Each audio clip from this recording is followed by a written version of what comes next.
Hi, I'm Kyle. And I'm Trevor, and welcome to a very special theatrical edition of Catching Up on Cinema. If you're not familiar with the show, Catching Up on Cinema is a podcast wherein Kyle and I kind of take turns introducing one another to movies. Typically, the format will involve one of us introducing a film to the other person, meaning one of us has seen it before and the other person seeing it for the first time. For a theatrical edition, though, Kyle and I actually get out to ye old cinema and watch something that's currently playing in cinemas. In this case, we decided to watch Godzilla, King of the Monsters, directed by Michael Dougherty from Legendary Pictures. So, if you've been listening to the show at all, you may be aware that I'm a pretty big Godzilla fan.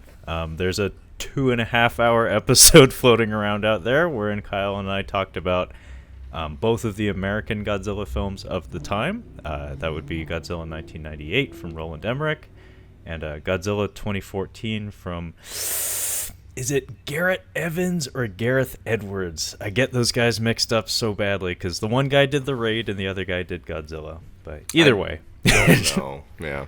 Anyway, so...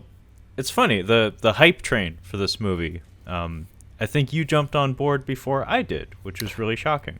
I did, because I actually kind of like the Godzilla 2014, minus the kick-ass guy, whatever his name is. Aaron, is it something Aaron, I feel Taylor like? Johnson. Taylor Johnson, yeah, close enough. So nice, they named him thrice. Yeah. Yeah, so I liked that one. I thought the monsters were kind of cool. Or at least Godzilla was cool. And I got excited for this one. I don't know why. The trailers were just working for me. They did a good job marketing it for me.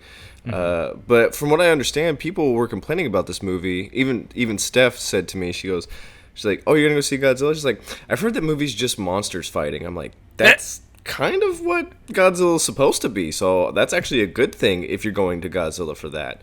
And if you're expecting...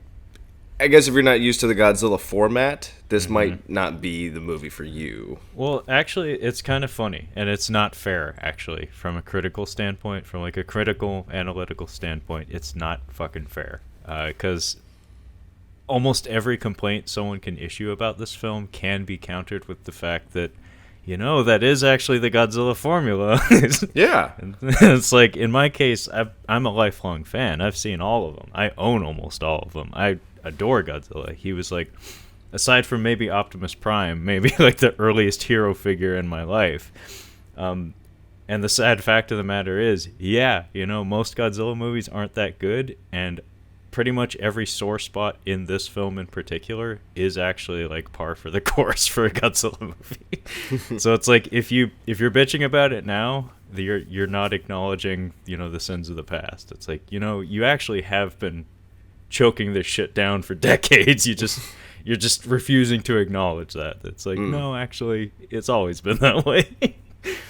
But yeah, the promotion for this movie, I was kind of cagey about it. I was a little lukewarm about this movie until pretty much right up until the release, where something gave in, and I was just like, you know what?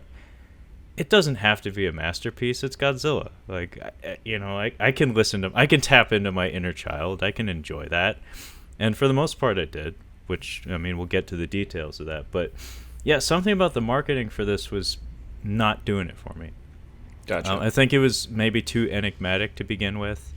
Like, didn't they, I think they had, it wasn't Swan Lake, but it was some classical piece of music. And everything was very grand and epic, and it was a bunch of money shots, and then like some really intense imagery of like, the girl from Stranger Things. I can't remember her name off the top of my head. 11 or Bobby Joe. She's got one of those names where Millie it's like Millie Bobby Brown. Millie Bobby Brown. I'm going to say it 5 different ways this episode. So, but yeah, the marketing didn't really do it for me. But at some point, I gave in. But yeah, if you're not aware, this is a sequel.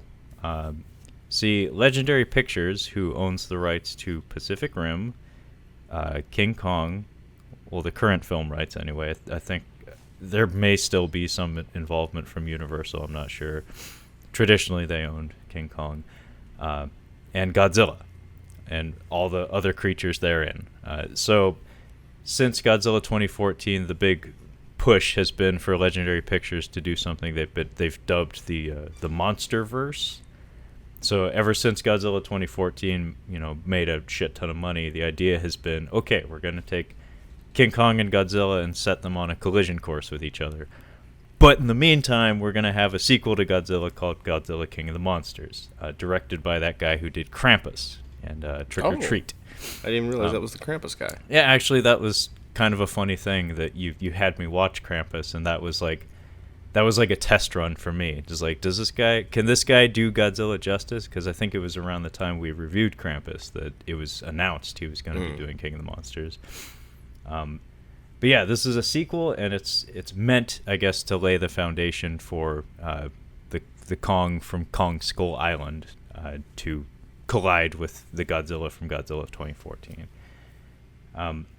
So Kyle, I'm gonna need your help with some of like the finer details of the plot, because I remember the movie in its entirety, but the sequencing of things might be an issue for me. Because it has been about a week since I saw it.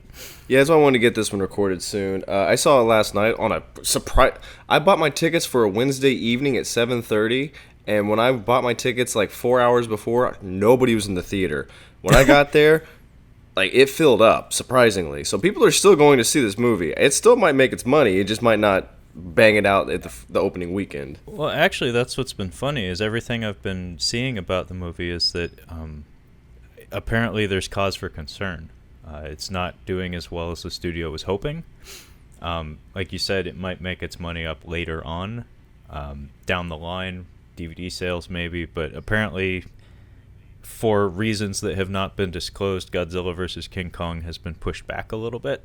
Ooh. Probably due to financial concerns where it's like, is this as hot as we're hoping? Like, is this going to be WrestleMania? It's like, or should we like hold off on signing The Rock to another contract because that's going to cost some money? It's like, let's hold back for a year. I think maybe if this had been the only blockbuster this year, like if this had been the big one, I think it would have rolled in the dough. Like it's been a crowded summer. It has been a crowded summer, to say the least. Avengers Endgame. We have, Game of Thrones has nothing to do with the box office, but we've had the finale of Game of Thrones. We also had Avengers come out. Like John Wick. Like this would be a tough summer to be competing, and I think Godzilla just got in at the wrong time. If it had been released next year, but I think you're constantly going to be going up against Marvel movies. They're still going to be pumping shit out every summer. It just might have been bad timing. Maybe this would have been a good Christmassy, like if they had pushed it a little bit more towards Nope, Star Wars. Never mind. Nope. Not a chance. Not a chance. I think there's always going to be something. I think it was just bad timing. Well, I looked at the box office in 1996. Mm-hmm. I think that was the year. If you take a look at that year, whatever year the Nutty Professor came out and the Frightener, the Frighteners didn't do well in the theaters, but it went up against every good movie from the 90s that year, apparently. Yeah, but it's like coming out in 1987 or something. Good fucking luck. Or 1984. 1984 was a huge year. But real quick, I want to say at the top, the new Batista movie looks kind of funny. I'm not going to see it in the theater, but I'll eventually watch it because it looked. Is that Stuber? Yeah, Stober? Stuber, something like that. Actually, yeah. It does look like a lot of fun, and looks like a fun one. I even have even more reasons to see it now because Iko Uwais, the lead from the Raid films, he, as you saw him in Man of Tai Chi, the greatest of roles, wherein he threw a couple punches and excused himself from the battlefield. He apparently has a role in it, and that's kind of exciting. Well, I knew as soon as I saw Dave Bautista, I'm like, well, Trevor's gonna buy that.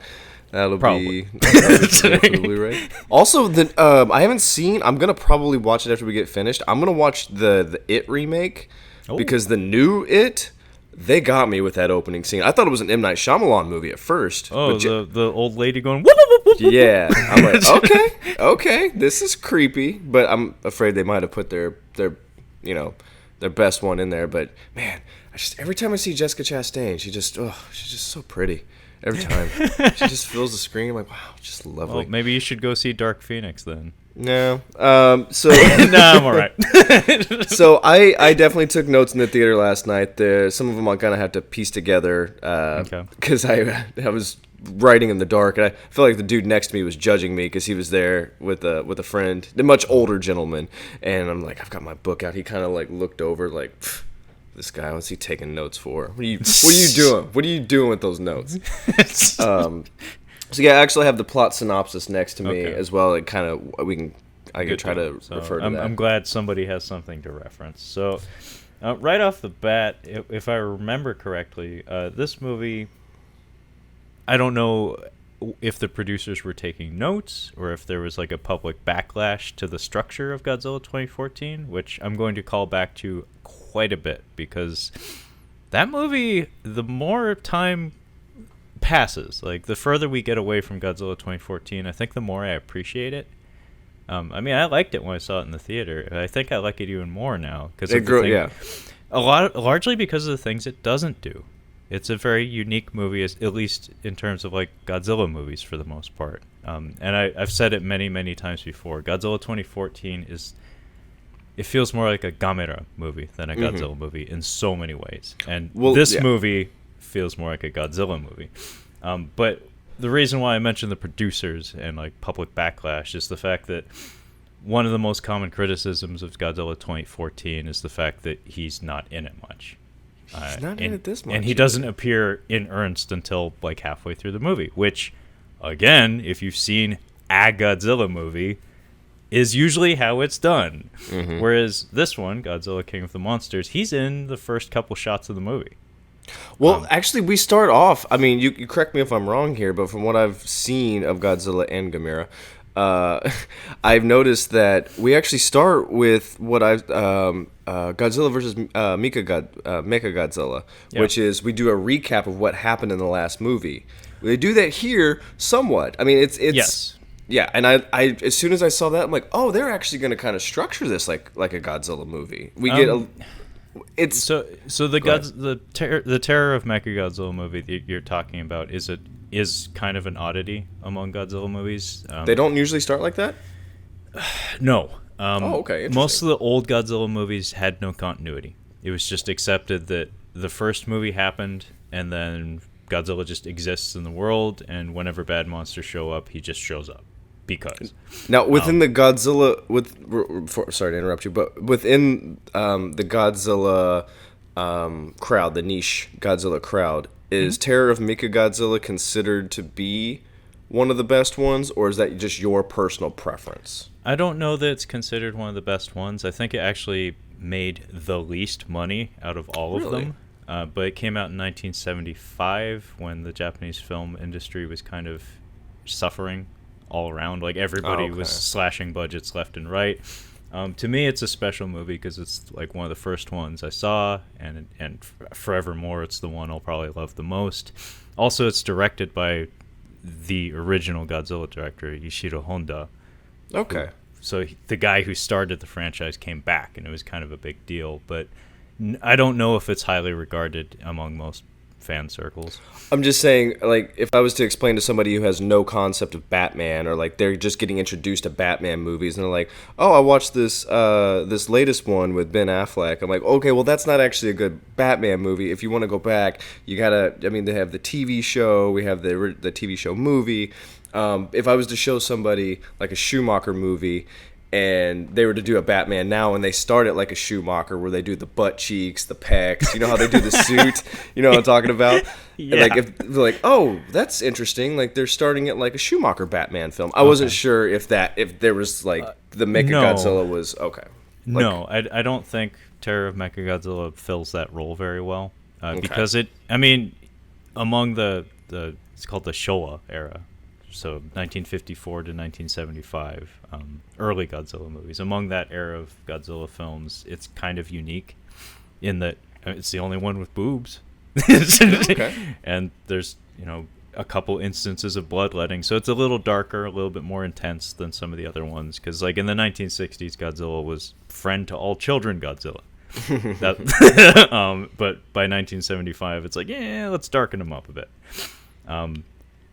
Usually, like the the movie that this movie references very earnestly, like very upfront, is in the American title is Ghidorah, the three-headed dragon or the three-headed monster, which features all the major monsters in this film. Okay.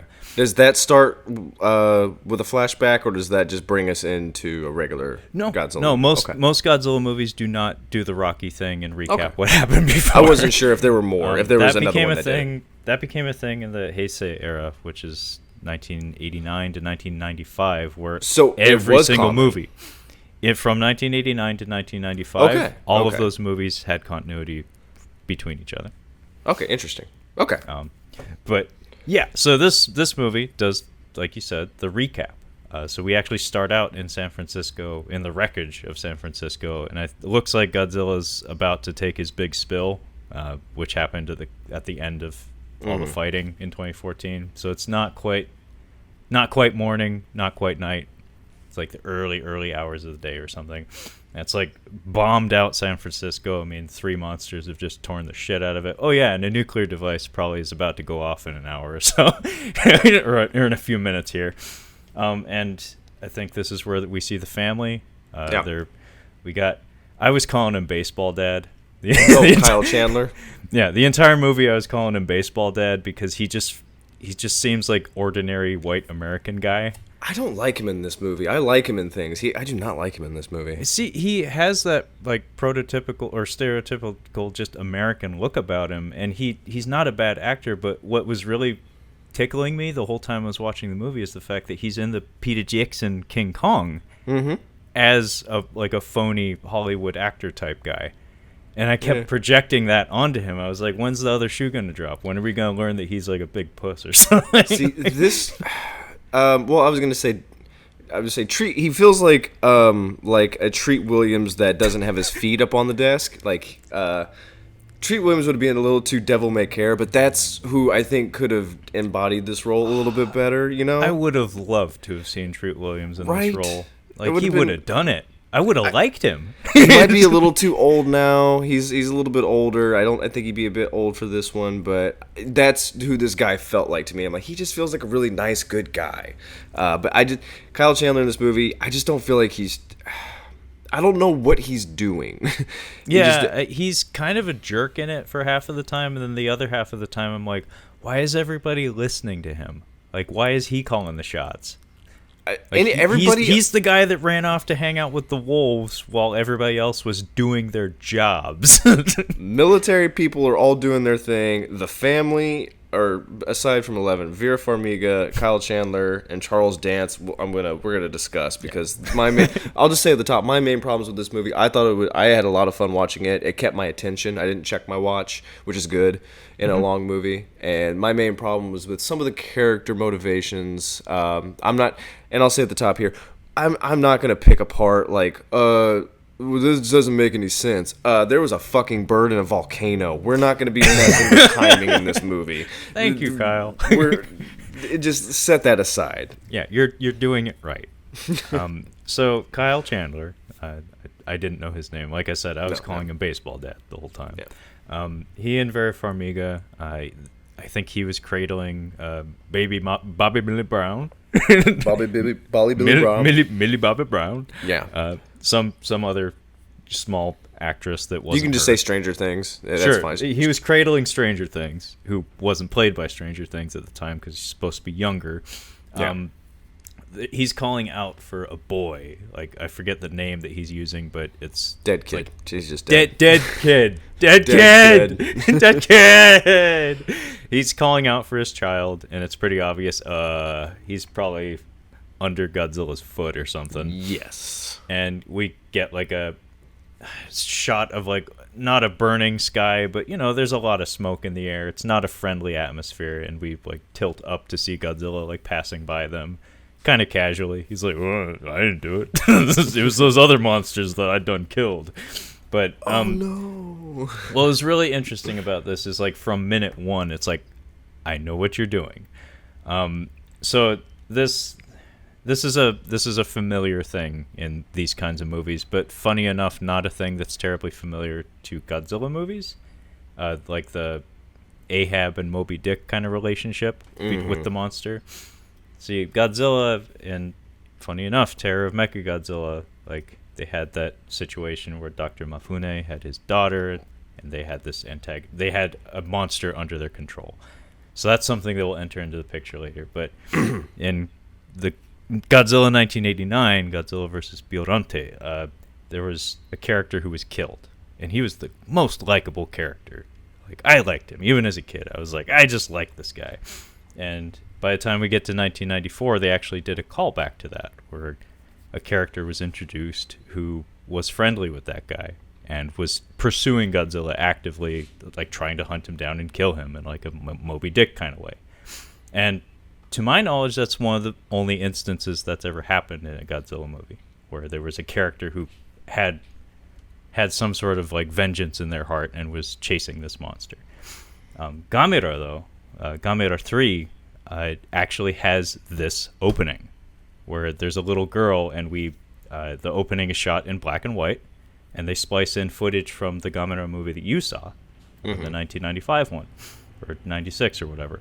Anyway, they splice in footage from that movie into the new one, but they shoot it in black and white, and we get to see like footage of him and the other monster like fighting in the city, and then she's in a car when her parents are up in the apartment, and we get to see Gamera like smash into the building that her parents are still in, which sets up this relationship between her and Gamera for the rest of the movie, where it's like, this is why she doesn't like the big turtle, because her parents died, because in trying to save the entire fucking planet, Gamera accidentally killed her parents.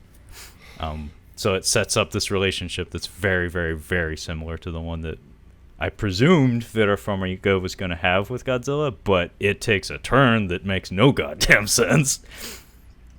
Because I was expecting her, I was expecting her and Kyle Chandler to like want Godzilla's guts, like, we're gonna kill this fucker, but it doesn't go that way at all. No, it's very odd. I guess we could jump into the plot here. So, what has been? Do we have breakfast here? Yeah, we have breakfast here. 11 is making some breakfast, and she's emailing her dad. We kind of pieced together that she's staying with her mom. Dad's off doing other things. She's about to say something to her dad, like, I'm worried about mom. She's blah. There's something wrong with her. Little 11 burns the bacon. And mom is kind of suspicious when she puts the laptop down real quick. She didn't send the email. She doesn't want her mom to see it, of course. And there's some hesitation. She can tell that she was hiding something. And I had a note here that says 11 is too young for coffee. She's way too young for coffee. And she's like, would you like some coffee, Mom? She made the coffee and the eggs and stuff. And she even calls her on her bullshit, which was funny. She's like, what were you looking at? Oh, recipes. She's like, for toast? Like, okay. They just have an exchange, and then there's a big loud rumbling in the house, and then we learn that, they're not in like Boston or like some city. They're in like fucking China. Yeah, we're in China. They're in China, and they're looking back into like Jurassic Park from their window. Yeah, they're in Jurassic Park, but there's a big pyramid in Jurassic Park. Yeah, and it's in some region in China. I want to say it's like Hunan or something. And yeah, she took her kid to Jurassic Park with a pyramid. She has no clearance. Absolutely, she cannot. It's one thing if she stays in the house, but she takes her into the fucking lab. Like, just just walks like she's getting she's got a nerd next to her. The nerd's like, yeah, it's vitals or whatever. It's probably gonna erupt here soon, maybe. And she has this device, and it's very important to the plot of this movie. Kind of, it's called the Orca device. Now, what they've I'll go ahead and just spoil it at the top. What they've managed to do with this device is it's a way to control or communicate with these creatures, with the monsters. And they have a monster behind the glass that's about ready to bust out. What is this monster, Trevor? I know what it is, but that would be a cocoon that houses Mothra. Yeah. And by the way, this entire plot of trying to control the monsters is very, very reminiscent of Monster Zero, which again featured all the same major monsters that are in this film, including Ghidorah. except for the people controlling the monsters were aliens, and they had the raddest costumes you'll ever see. In fact, you might want to look it up at some point. I think I have an analogy for when we do a Godzilla episode. There's a scene in the Lost World Jurassic Park where Jillian Moore falls onto glass, and she's standing on the glass, and every step she takes, it cracks more and more and more. So anytime we do a Godzilla episode, it's just you walking on that glass, and I'm Malcolm. Sarah!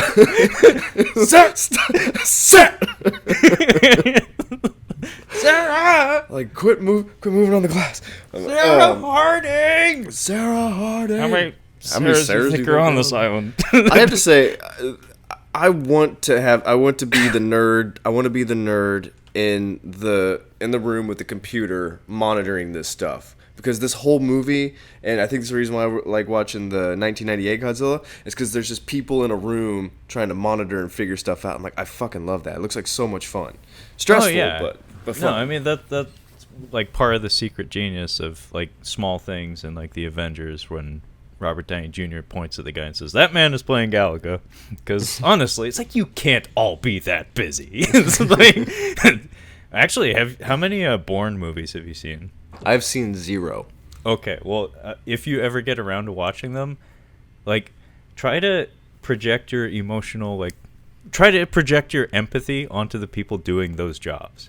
Because holy shit, all the agents that are, like, jerking them around and making them do shit are just have no respect for them as human beings. Oh, yeah. Well, you gotta get shit done. I don't have time Alicia to respect Vikander you. in the most recent one, she's just yelling at people, like, throwing orders all over the place. It's like, slow the fuck down, woman. It's like, I can only type 150 words per minute. Jesus, fuck. Throwing them, somebody better catch him. Mothra. Mothra is busting out of her cocoon, and... it's funny you say her. Because I could be remembering this wrong, but in the Japanese films, like, because of the way the language is structured, it's not really explicitly gendered, like the moth. Like, it's kind of coded female, but especially in like the later ones when there's no eggs or larvae involved, it's kind of just like it could be a him or a her. It's not really clear, but in this one, it's like they say her. They do. Okay, it's like Mothra is the queen of the monsters. It is explicitly stated. I wasn't trying to assume her gender. I just needed to throw that out there because I distinctly recall instances in watching the older movies when I was younger where it's just like they never actually throw a label on it. I'm sorry, I have to interrupt you right before we get going onto Godzilla. I'm sorry. Yeah. I was watching Broad City, and there's an episode where Janine Garofalo is a reoccurring character. She's a veterinarian, and they have to go find Abby, and Janine Garofalo says, "All right, come on, bring your dog. What's his name?" And she's like, "It's a she." She's like, "Oh, she says it's a girl." Like, "Oh, well, we'll treat her different then." And it's such a good it's a good response to people who are like, "This is my dog. Oh, what's his name? It's a her." And like, it's like, what the fuck does it doesn't matter? fucking matter. It's a dog. Like, oh, now we know it's a girl. We'll treat her different now. It's such a good joke, but that made me think. That is Mothra. Good. It's really good. I don't really know what happens here exactly. Mothra's kind of scared. She's like making noises at people.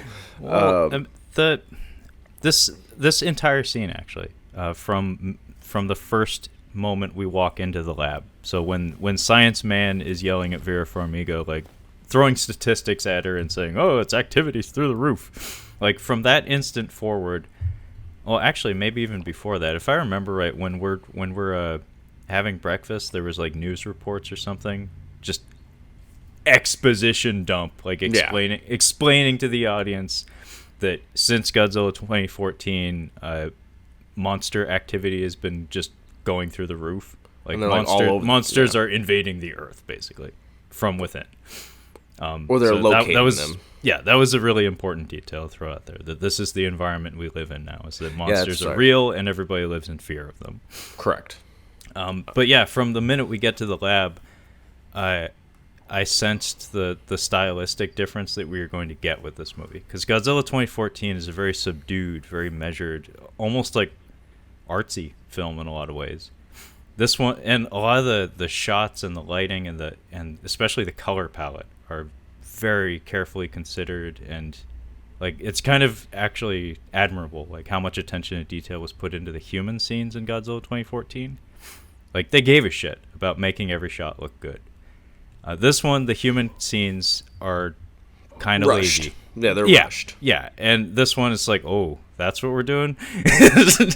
But yeah, we go into the egg chamber, I guess, and in stark contrast to when the Muto hatched in Godzilla 2014, where it's this like 10-minute long set piece where it's very tense. You have major characters dying in that sequence. It's very dark and atmospheric. This one's just like, we gotta go. Like it's like we got a whole lot of movie and like 4 or 5 other monsters we got to throw at these people. So we got to go. That. Yeah. And so Mothra breaks out right quick, but then remains oddly stationary for like the next 5 minutes.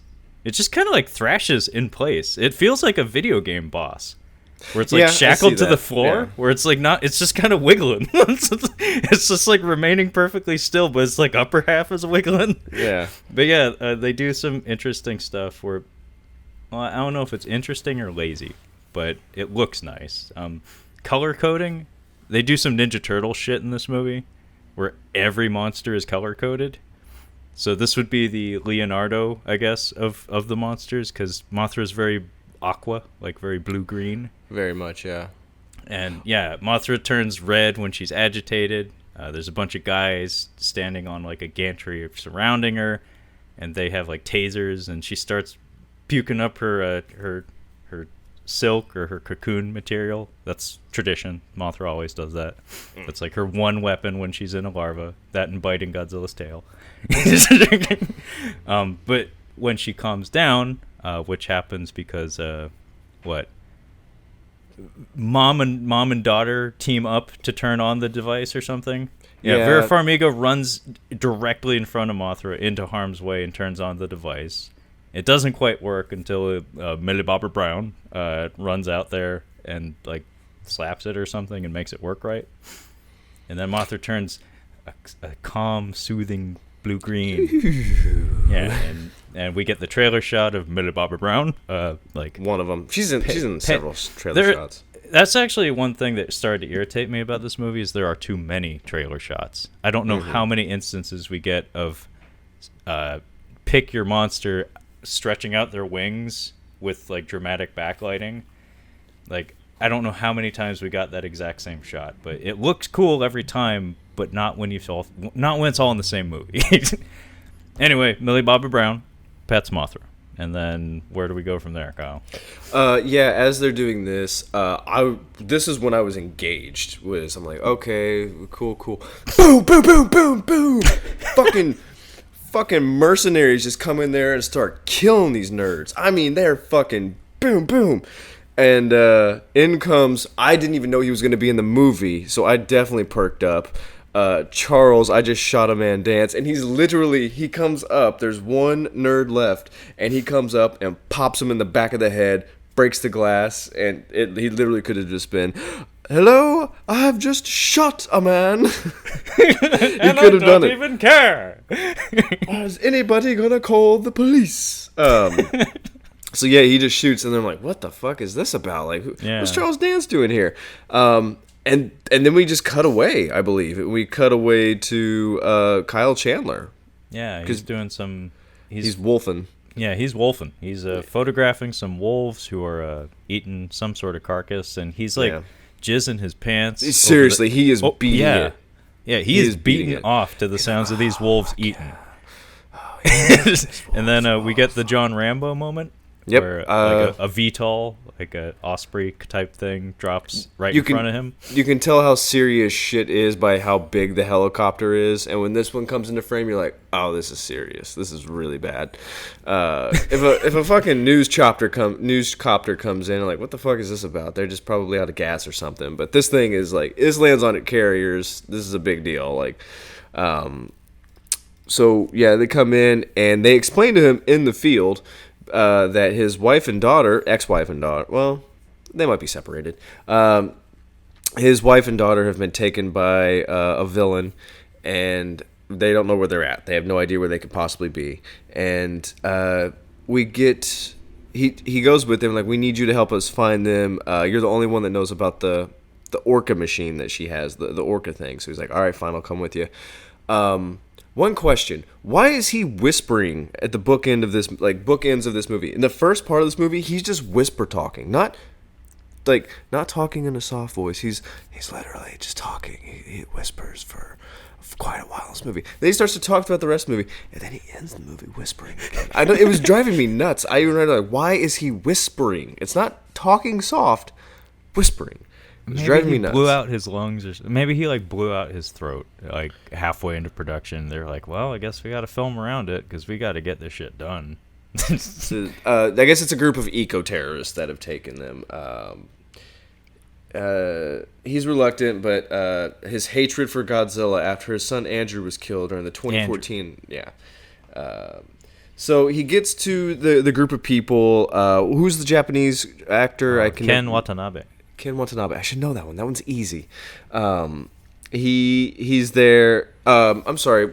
They're at court first. That's what's happening. Yes. I forgot about court. So the nerd from Silicon Valley is there, and he's blah blah blah talking to an actress who was really big in the 90s. I can't think of her name. Oh, CCH Pounder. There we go. She's lovely. Yeah.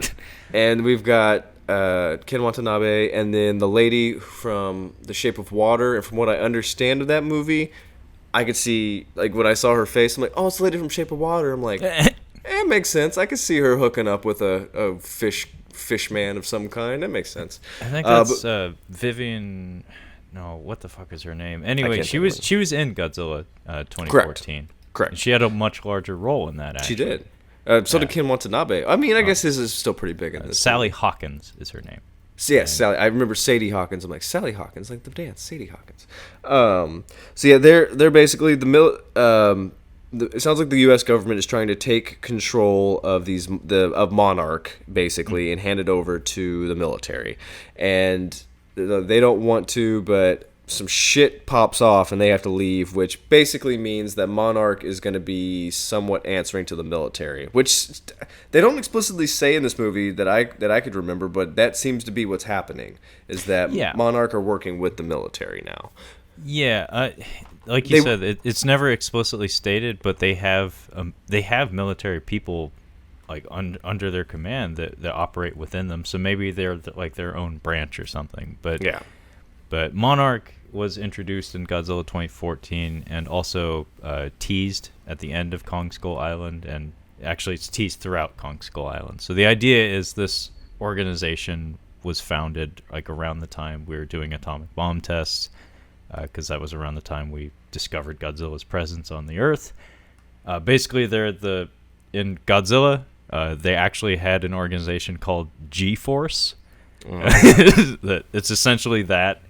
Or if you're into Marvel stuff, S.H.I.E.L.D. Though with, I guess, no superheroes, unfortunately.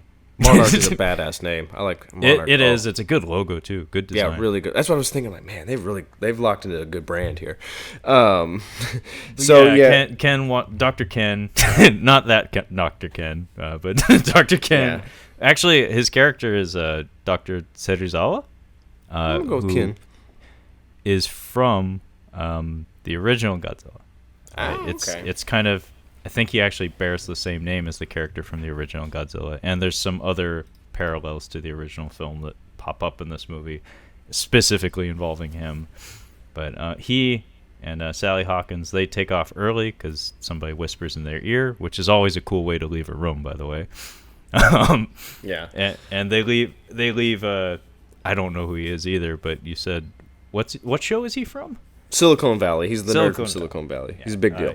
He puts on a sex tape featuring the monsters in these movies are referred to as Titans, by the way. Titans, yes, the Titans. Because very unfortunate for the Godzilla series as it currently stands, Pacific Rim coined the term kaiju, which is just Japanese for monster, basically. Oh.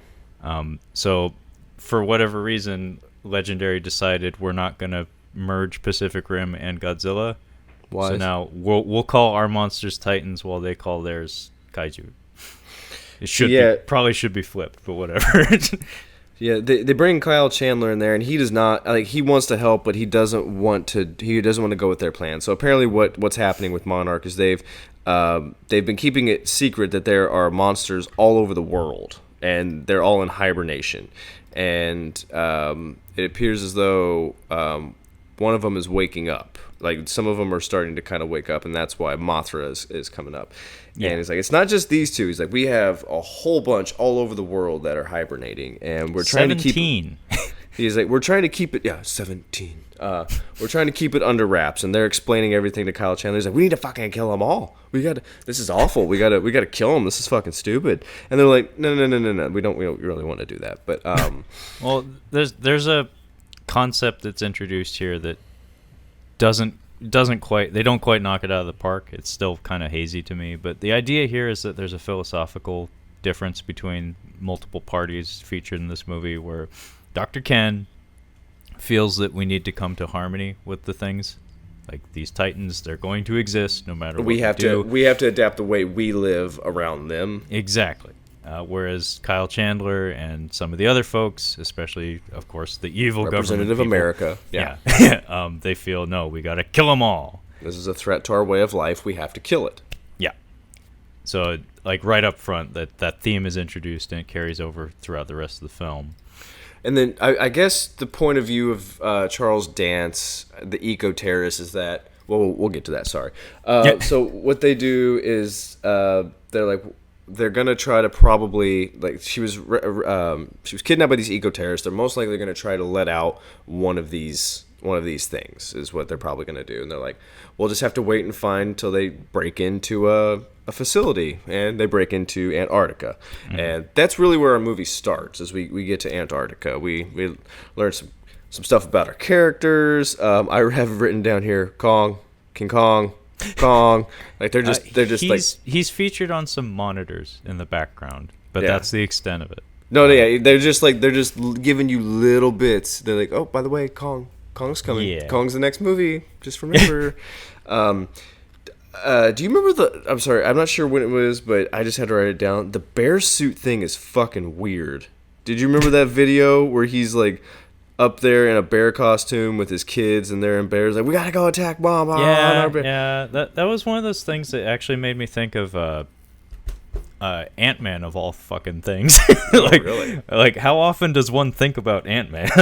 I never do. Seldom, at best. That's because I just rewatched Ant-Man and the Wasp a few days ago. Anyway, there's a sequence towards the beginning of Ant-Man and the Wasp where he's playing with his daughter. And he has this, like, cardboard and masking tape, like, amazing playground built inside his house. It's, like, indescribably awesome. But the amount of time and, like, ingenuity that would go into building that is absurd. And it's one of those things, it's like, it's a kid's movie, you know, this is, like, something that the adult who's watching the film with their child is like, I'm not doing that. Like, I love you, but I'm not doing that. And it's kind of like that, where it's like a little too elaborate, where it's like, what the fuck kind of parent is going to make like bear costumes for them and their kids and then have their wife film it? It's like, this is just a bit weird. Too much. A little too involved. Yeah. But before we get to Antarctica, do we have like a face-to-face with Godzilla?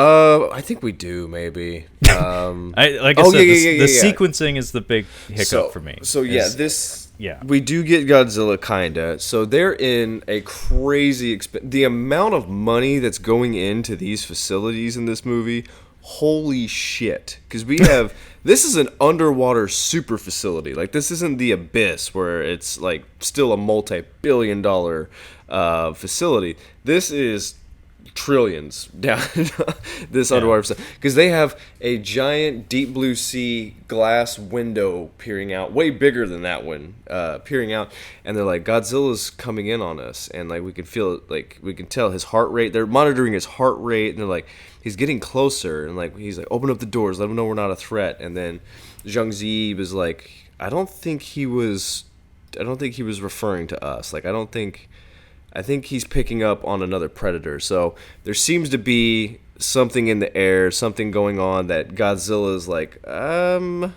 feeling right, guys. I'm feeling threatened here in my place, and we get the underwater Godzilla, which I thought was kind of cool.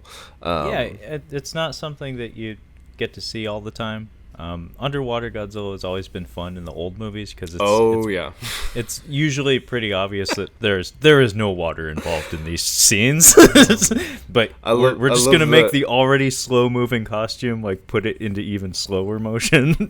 I love when we have the boats, like when we have the boats underwater, because it's literally a toy boat underwater. Oh yeah, it's wonderful. I love it. Actually, one of my favorite underwater Godzilla moments was in Godzilla 1985 or 84, if you're going by the Japanese version. Actually, like just good submarine scene. Like I can't remember what year Das Boot came out, but like maybe it was on something. 1980, I believe. Anyway, it's like a good couple minute long tense submarine sequence where it's a bunch of Soviet guys on a sub, and they get a sonar ping. It's like, what the fuck is that? And it's like, it's a fucking Godzilla. and we do the submarine thing where it's all communicated through acting. There's not a whole lot of exterior shots, so it's not very visual. It's just like good use of music and editing, and then Godzilla smashes their sub. It's pretty cool. Godzilla. There's a thing that Kyle Chandler's character does throughout this entire movie that I found a little irritating, where he takes animal logic and projects it onto the fucking monsters, and he's always right. So he deduces through his, I don't know what his background is, apparently he likes beating it off to wolves. Canine. That's all I know about him. He studies canine, some kind of wolf. Yeah, he has a thing for bear suits. He beats it off to wolf noises. Correct. Oh yeah, and by the way, he can get inside Godzilla's head. So he deduces that Godzilla's behavior right now is that of like a threatened creature. Like he's agitated because someone's impinging on his territory. And being as our heroes at this point, I don't believe are mobile and have been stationary for quite a while. It's not them. So he's like, I don't think this display of aggressiveness is projected at us. I think it's something else. Mm-hmm. Put a pin in that. Because I think at this point we're aware that some shit's going down in Antarctica. Yeah. So we get to an underwater. Charles Dance's team, they get out and just shoot some people. I like the way that scene was done. Yeah. Where it's all off screen. It's just sounds. That was cool. And then he's just okay, bring him out. just as much impact. It was really good. What I thought was bad acting, I just realized was we didn't quite know the story yet. Vera Farmiga's just like, keep your eyes straight. Like when she's talking to Eleven, I'm like, a mom in this kind of situation who's been kidnapped would be way more panicky. Like she was just not selling it. She'd be panicky, and she'd be very handsy with the kid, probably. Very much, like, but she's clutching child, you know. I mean, they're trying to tell us like, this isn't what you think it is. So Vera Farmiga goes down. It appears as though Charles Dance has kidnapped her so she can release whatever creature is down here and kind of send it off to do something. Mm-hmm. Which we find out is... what is it? King... What's his name? King... Ghidorah. I realized when they were looking at it through the ice, I'm like, I feel like I'm supposed to know who this is, but I have no clue. But I know you could probably tell who it was in the ice. You're like, oh, I know who that is.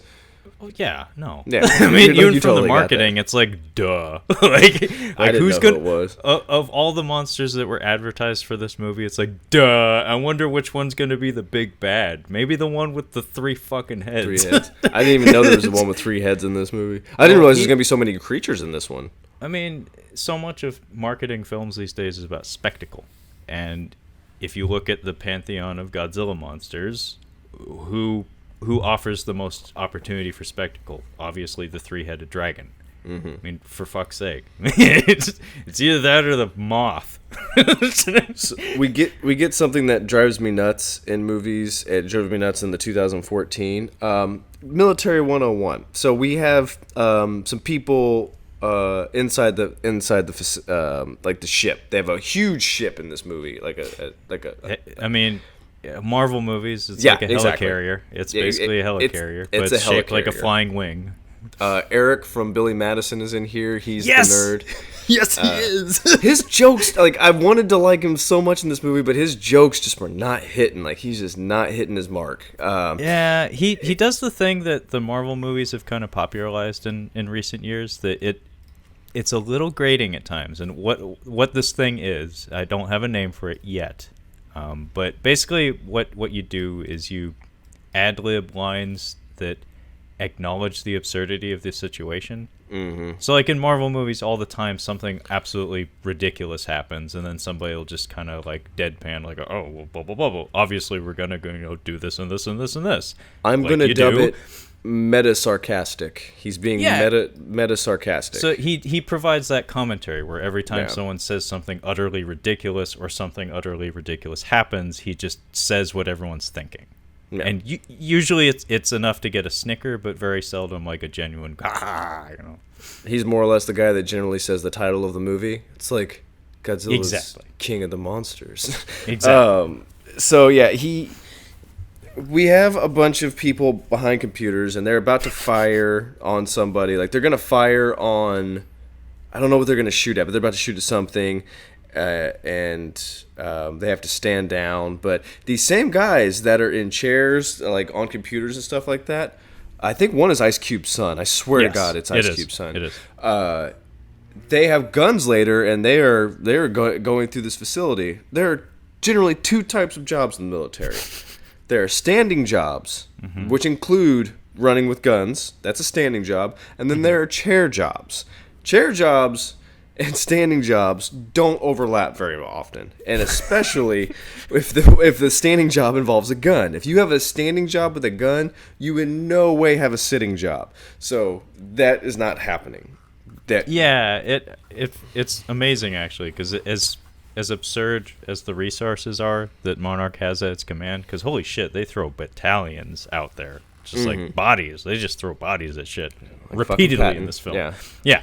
They patent the shit out of these monsters to decidedly ill effect. But as much as we see them throw resources like straight down the shitter, at the same time, it feels like somehow they're short-staffed. Right?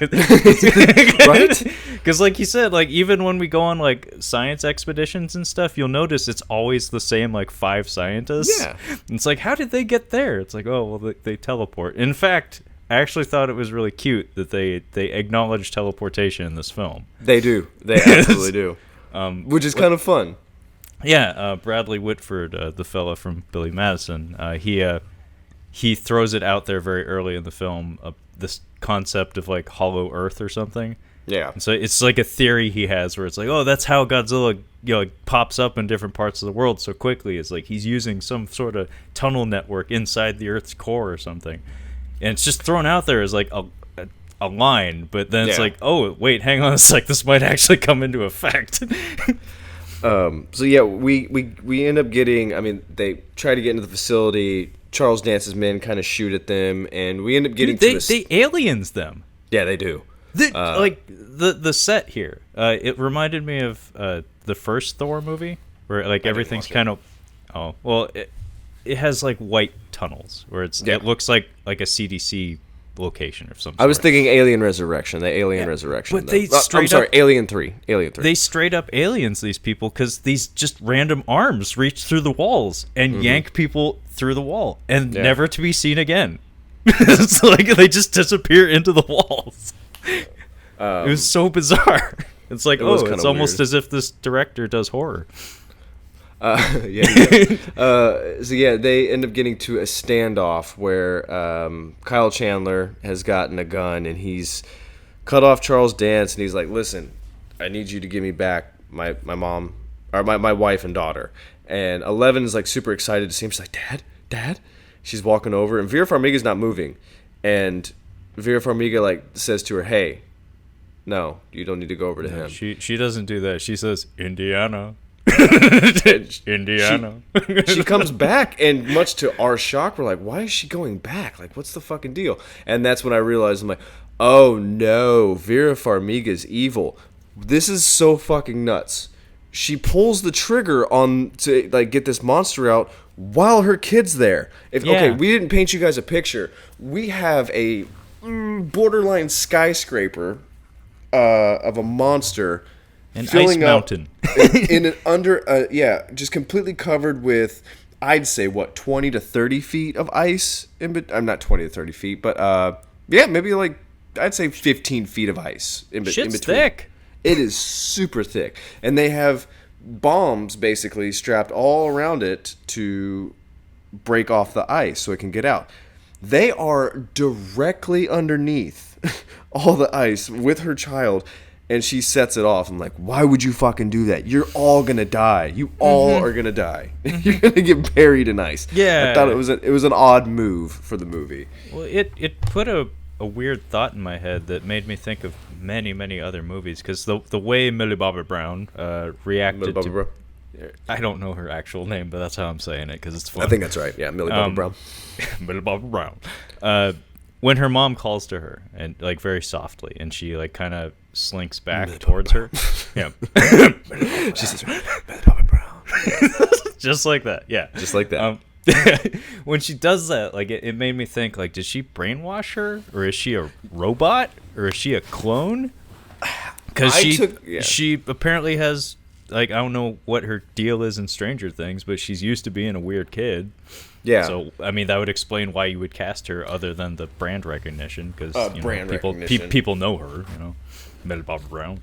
I had the same thought. My thought was that there's something going on here that is either Charles Dance has one over them, like there's more to why they're there. I didn't think it was. I knew Vera Farmiga was playing a side. Like she's like, I don't think she's all the way, but I feel like they explained, or they were going to threaten to kill her if she didn't. Like that would be the move. And that's what you should do. But if you've seen an eco-terrorist come in and just shoot a bunch of nerds, I'm like, he's evil. I'm sorry. No, he's straight up evil. You can't take that back. But so just let Charles Dance be more evil.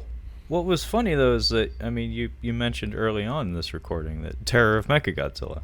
Yeah. Like a big part of the plot of that is that there's an evil doctor with an android daughter. And I was like, maybe we're getting crazy like that. And there are other references to that movie in this film. But long story short, the bombs go off.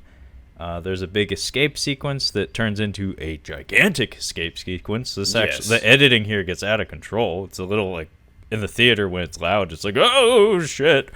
But basically there's some shenanigans where Kyle Chandler's trying to chase his wife and daughter via two elevators. They're like next to each other essentially, but he abandons the idea because he sees the Ice Cube's son. I mean, if you're gonna save somebody, may as well be him. Seems like a cool guy. He sees that him and a whole bunch of the other Monarch troops are trapped while the ice is coming crashing down. So he brings his elevator down, saves them. They all escape together to the surface, just in time for King Ghidorah to break out of his ice prison. And he makes his grand entrance. It's fairly spectacular. It's pretty bitchin'. I like it. They do it in stages. They kind of do it right. Where I think the first we see of him is a tail. Like a spiked tail. Mm-hmm. Yeah, they do a head and a tail. Like he kind of just he comes out of this crater, and one head comes up, another head comes. It's like, oh shit, he's got many heads. It looks like something from Revelations in the Bible. Like oh shit, that's not good. That's probably the idea. Is that was something that they abandoned for this movie that I kind of missed a little bit. Although it makes for more excitement, I guess, because Godzilla 2014, I mentioned this before on the other recording, that the things they did with perspective in that movie are pretty incredible, where a lot of times the monsters are framed from like bug's eye view to the point that they're so large and so close to you that you cannot take in the entirety of their being. Where it's like Godzilla, like his grand entrance in Hawaii in 2014, you see like a part, like a chunk of his gut and his thigh, because that's what the people around him can see. That's all you get, because that's even craning your head up. That's all you can get. Whereas this is more conventional. It's framed in a cinematic way, where it's like it's just meant to look fucking cool, and they accomplish that. And I need to say, like I was actually happy with this design. It combines most of the elements from all of his previous iterations. because like the original version of the character from like 1964 had like a little bit of like hairy plumage around each of its heads, and like a little like crescent moon horn in the center of each of its heads that looked. I mean, it was supposed to look kind of like a traditional like oriental dragon. Yeah, like it has that look to it where it's mythological, where it looks ancient in some regard, whereas this is like a very modern traditional dragon. And there was a lot of hype about the character, how they motion captured each of the heads separately. And the idea was they were trying to give each of them individual personalities, but so many of the scenes in this are so chaotic that I don't think you see it except for where it counts early on. It doesn't take a genius to note that the center head is feuding with the left head. Like it's like two dogs, where the one is like the alpha and the left head is apparently the beta. Well, it's not like The Mummy Returns where they're having that battle and you can just see that they have like two of the dog things just like swinging. They're both just doing the same swing. They're actually taking the time to have the three heads do separate things. It's not just one in the middle and the other two are just like just shaking their heads. Godzilla. I don't want to get too much into the fight itself because it's a fight. I do like Godzilla's entrance. I think it's pretty cool how he comes in. Comes up underneath the ice, and Godzilla and Cerebus go at it. I have a joke for that. I have a joke for that later. Well, the cool part about his entrance is the direct reference to Terror of Mechagodzilla. If I remember right, Bradley Whitford or whatever, the guy from Billy Madison. He's the audio guy. He's the sonar guy. Eric. Yeah, Eric. Let's just call him Eric. It's Eric, that's how I I choose business ethics. Eric drinks his own pee. Yes. That guy had weird balls. They were weird looking. If I remember correctly, Godzilla's entrance is actually heralded by a sonar ping, where it's like a boop, boop, boop, boop, and it's like, oh, what the fuck is that? It's coming straight for us. And just like Terror of Mechagodzilla, when Godzilla makes his grand entrance, which to me is bar none, pretty much the greatest Godzilla entrance. He's introduced to us via a dot on a sonar, and a couple of the aliens are looking at, and they're like, what's that? And he's like, well, that's that big monster that we don't like. It's like, what are we going to do about it? It's like, well, for now, nothing. He sonar ping, he comes up from the ice, and then fire breath. And it's like, I was gonna say, did you like the monster fight? I mean, they go at. Is this where he takes off one of the heads? He does. No, take off that happens later. Okay. That happens when we get to Rodan. Gotcha. But no serious damage dealt here. It's a skirmish. It's a skirmish, yeah. The way they shot it was, I think, more interesting than entertaining for me, because they do this thing where, and this is kind of frustrating. What they're trying to do here is incorporate the human element to the action. Yeah. Which is what I don't want in my Godzilla. I agree. It was a little frustrating in this. I want what they did in 2014, where it's mostly just Godzilla shows up and does his fucking thing, you get out of the way. But they do this shit where they have the camera pointed up while people are running around it, and it's like, oh my god, the monsters are fighting directly above us. And this would be effective if I gave a shit about the people, but I don't. What they did in this movie was they had a monster who, I want to keep calling him Serapis, the dragon. The dragon, like Godzilla, is kind of aware that there's people, but he doesn't really make contact with them directly. How do you say its name? Gondor? Ghidorah. Ghidorah. Ghidorah can not only see people, but it actually is like going after people. Yeah, he goes out of his way to exterminate some fucking people. Yeah, and I think that's what's frustrating, and I think that's what they're trying to highlight here in having them a part of the action, is that this monster's actually paying attention to people, which makes it a little scarier, because the idea enormous. He's supposed to be malevolent, and this is actually expanded on later on in the movie, and I actually thought, it was really interesting. I did too. I was very happy to hear what they did with him, because they gave him, some intent. It's like he's not just another monster; he actually is a bad monster. Oh, I'm good. By the way, I'm buying this on Blu-ray. Like, I think this is definitely a Blu-ray purchase for me. I really. Wow. That's high praise. I can definitely see it being a cozy movie. This is going to be a cozy movie for me. Yeah, I could see that too. I mean, that's part of the fun of Godzilla movies is you can look away every now and again and not miss much, but then as soon as you hear the you're like, okay, it's time to pay attention again. But yeah, I don't want to get into too much detail about the fight either, but the way it's shot, there's maybe a little too much interference from the human element. Sally Hawkins buys it here, and I didn't I didn't really know what the fuck happened. I thought Millie Bobby Brown died. I'm like, that's what I was saying. Like, they tell us, like, no. Not only is this thing gonna kick you, it's also gonna bite you because it's going after you. Yeah, she fucking dies. Yeah, she gets smooshed. And everybody, like the characters in the movie and the theater were all like, wait, what? She's gone, guys. Yeah, it's like, oh, well, probably on to bigger and better things. But Guillermo's got more movies coming, so she's going to be doing more Guillermo. I can tell you that right now. But yeah, this is she in Hellboy? I'm sorry, is she in Hellboy? No, not that I know of. I'm thinking of something else with a similar opening. I'm sorry. I've only seen her in the Godzilla movies, to be honest. I haven't even seen Shape of Water. I think I'm confusing it with Wonder. I think Wonder Woman has a similar something going on like Hellboy. I'm getting confused. I'm sorry. Anyway, let's move along. Move along. So if I remember right, this is where Vera Farmiga is about to drop her, like, why she's evil.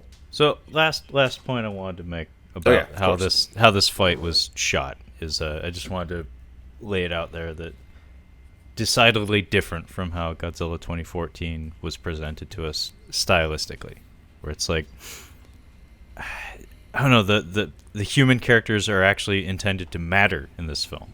Like, they actually have like participation factor, whereas the whole thesis of Godzilla 2014 was that Aaron Taylor Johnson, despite being featured in so much of that movie, nothing he does matters at the end of the day. He doesn't even succeed in stopping the nuke from going off. He is a complete and utter failure of a human being, and yet he has a career. I hate every single one of his characters. I don't like his face. He's married to a producer in Hollywood who is, I think, roughly 10 years 10 years older than him. So if you're wondering why he has a career, I think that might be why. There you go. So where do we go from Antarctica? Basically, Ghidorah escapes, and Godzilla's like, motherfuck. So what we learn is that Vera Farmiga is actually sympathizing with eco-terrorism, and she's harboring some kind of resentment towards Godzilla, but at the same time she's upset that her son is lost. But she went insane. She went fucking nuts. That's why I'm having difficulty explaining this. Like, no, she went insane because she's angry at Godzilla, but then she somehow came to the realization that, hang on, we as human beings are like an infection on the earth and are causing its eventual downfall, so we need to give the earth back. Which is like, what the fuck does that have to do with your son? Yeah, what does that have to do with anything? Nothing. Nothing. It makes no sense. I'm like, if anything, we should be trying to band together to save as many humans as possible, because we're going to lose a lot if we've got these monsters stomping around. Well, all this needed to be was a personal vendetta against that monster in particular. Like, that's all it needed to be. This character could have been Charles Dance. Charles Dance could have been the eco-terrorist that's like, these creatures have been here forever, and humans are a disease, and he could have just... What you do is you have, exactly like you said, he's the mastermind. Yeah. He recruits her by lying to her, saying, I have a solution to kill Godzilla. Exactly. Do you want to help me kill Godzilla? Gonna let this one out, and he's gonna kill Godzilla, and we have a way to kill this one. Oh, sorry, I lied. I'm an eco-terrorist. By the way, they're just gonna destroy the fucking world. Exactly. Yeah. Problem solved. Bam. Keep it hammy. Give it a hammy, just supervillain. I like it. That would be fun. And what that sets her up for is like this, like, martyr, no, absolutely broken redemption arc. That's like, I'm sorry, you cannot be redeemed. No. her redemption is horse shit. Okay, when we she get doesn't to it, have one. No. She thinks she does, but what she does is she just traumatizes her daughter. That's all. You just made it worse. You made it worse. You have to live with the consequences of your decisions. You fucked up 2 kids. This is I'm sorry. She pulls a Hitler. I mean, basically what it is. She's like, I fucked up so bad. I'm gonna kill I fucked up so bad. I'm gonna kill myself. I'm like, yeah, but you've got a daughter and a husband that you're leaving. Yeah, we'll get to that. I mean, in the grand scheme of things, it's like by the time it got to that point, I was like, well, it was either that or life imprisonment. So maybe you did the right thing, I guess, for yourself. Yeah, I have written down full-blown crazy. Yeah, no, she is crazy. Like, her character makes no sense. I don't like the way she does it, though. I feel like she could have gone a little more manic with it. Like, she's trying to be like, oh no, I've thought of that already. Like, I'm just like way ahead of you guys on this. Well, like, she sounds like a suburban mom with too much time on her hands. Yeah, like if she had been like kind of manic, she's like, no, like yeah. Bipolar, like if she was like manic depressive, where this situation triggered that, and she's not thinking clearly. Well, and some of her dialogue is fucking laughable, because during this scene she's having I think she knows that too. She's having I think she does. She's having a video phone chat with Kyle Chandler, aka the most important person in Monarch, who only just joined their ranks again like very recently. And the end of her little speech here, where she's saying like, I did this to save the planet. I'm trying to free all the monsters so we can kill all the people so we can save the planet. By the way, I think my daughter's going to be okay because I taught her, like, judo or something. Yeah. Anyway, he gets snippy with her, and it's so fucking funny because, like, she comes back with, like, and then she hangs up on him. Yeah. And she's, like, half in tears. It's like the flimsiest little arc, like, spat. It's a spat. It's a marital spat that they have. And then I think, like, right afterwards, though, is the best, where Millie Bobby Brown is running down a hallway away from her mom. And, like, she's in tears because she's, like, she overheard this conversation. She knows that her mom's planning on killing everyone. She's good. Go ahead. Then Vera Farmiga's, like hustle walking, like not even like speed walking, just kind of like hurriedly trying to catch up, I guess. And she's like, "Babe, you know, like it's for the good of the earth. Like, daughter, understand." This is my project. I want to weave baskets on the weekend. She is kind of like a mom, stay-at-home mom who doesn't work. It's like super rich, a super rich. It's her mom. Nutritional supplement business. Yeah, exactly. Mommy's super. Yeah, mommy's part of a Ponzi scheme. No, mom's made this face cream, and this face cream's really gonna take off. Gwyneth Paltrow's already interested in it. It's a face cream called Titans. Yeah, she hasn't thought about the consequences of her decisions. Millie Bobby Brown, she is a good crying actress. I think that she can really turn it on, and she can really get a response out of you with it. She does a pretty decent job in this movie. That's what she's good for on Stranger Things as well. She doesn't really talk on Stranger Things. That's her superpower as an actress. I can see that. She's good at not talking and still being able to do stuff. I mean, the nonverbal stuff is arguably the harder stuff, so, like, you know, I'm sure she's gonna have a bright future as an actress. But maybe, I don't know. I feel like we might be winding down on the 11. Well, I mean, that good on you. I mean, it's child actor, man. That's a tough life. Yeah, I don't think I want to go much further. Get your college money, save your college money, put that money, tuck it back, pay for college. She occupies a role in this movie that comes from the Gamera movies. They call it the Kenny, because there's an astonishing abundance of young boys in Japanese monster movies that are named Ken. That somehow have unlimited military clearance, and that is Millie Bobby Brown in this movie. She's like the dog in The Thing. She's just like, they let her wander the entire fucking facility. No Glocks on anything. I'm sure that was the stipulations. Like my daughter gets to come with me, of course. But before they run off, I love this exchange between Charles Dance and Vera Farmiga, because she's kind of having second thoughts, or she's kind of like, this isn't what we intended. Like what's happening, what's happening is that they've let out this one monster, but because of that, he's awakening all these other monsters, and the point is to let all these monsters out gradually, one by one, for population control. Now they're all busting out, and Charles Dance, I love it. He's basically telling her, "Listen, I'm a villain. You may not realize it yet, but you are too. And now you're trying to not be a villain. You've already committed to being a villain." And he's actually like telling the girls, like, your mom is not getting it. Your mom doesn't realize that she's made her choice, and she's trying to go back on it now. Like, yeah. Kyle, I want you to make a cut of this movie that has his dialogue in that scene replaced with just that, because that is honestly what it is. He knows who he is. I know what movie I'm in, unlike you. Listen, I look at my face every day in the mirror, and I know I am the most evil man in every room. It's like every movie I'm in, I'm the bad guy. It's just how it is. He's great on Game of Thrones. If you want to watch that show for anything, just go for some Charles Dance. How many seasons is he in? He makes it well through 3. I think he's all the way through 4 as well. I think he was in the first 4 seasons. He's in quite a bit. You might have me there. I really like his character in there.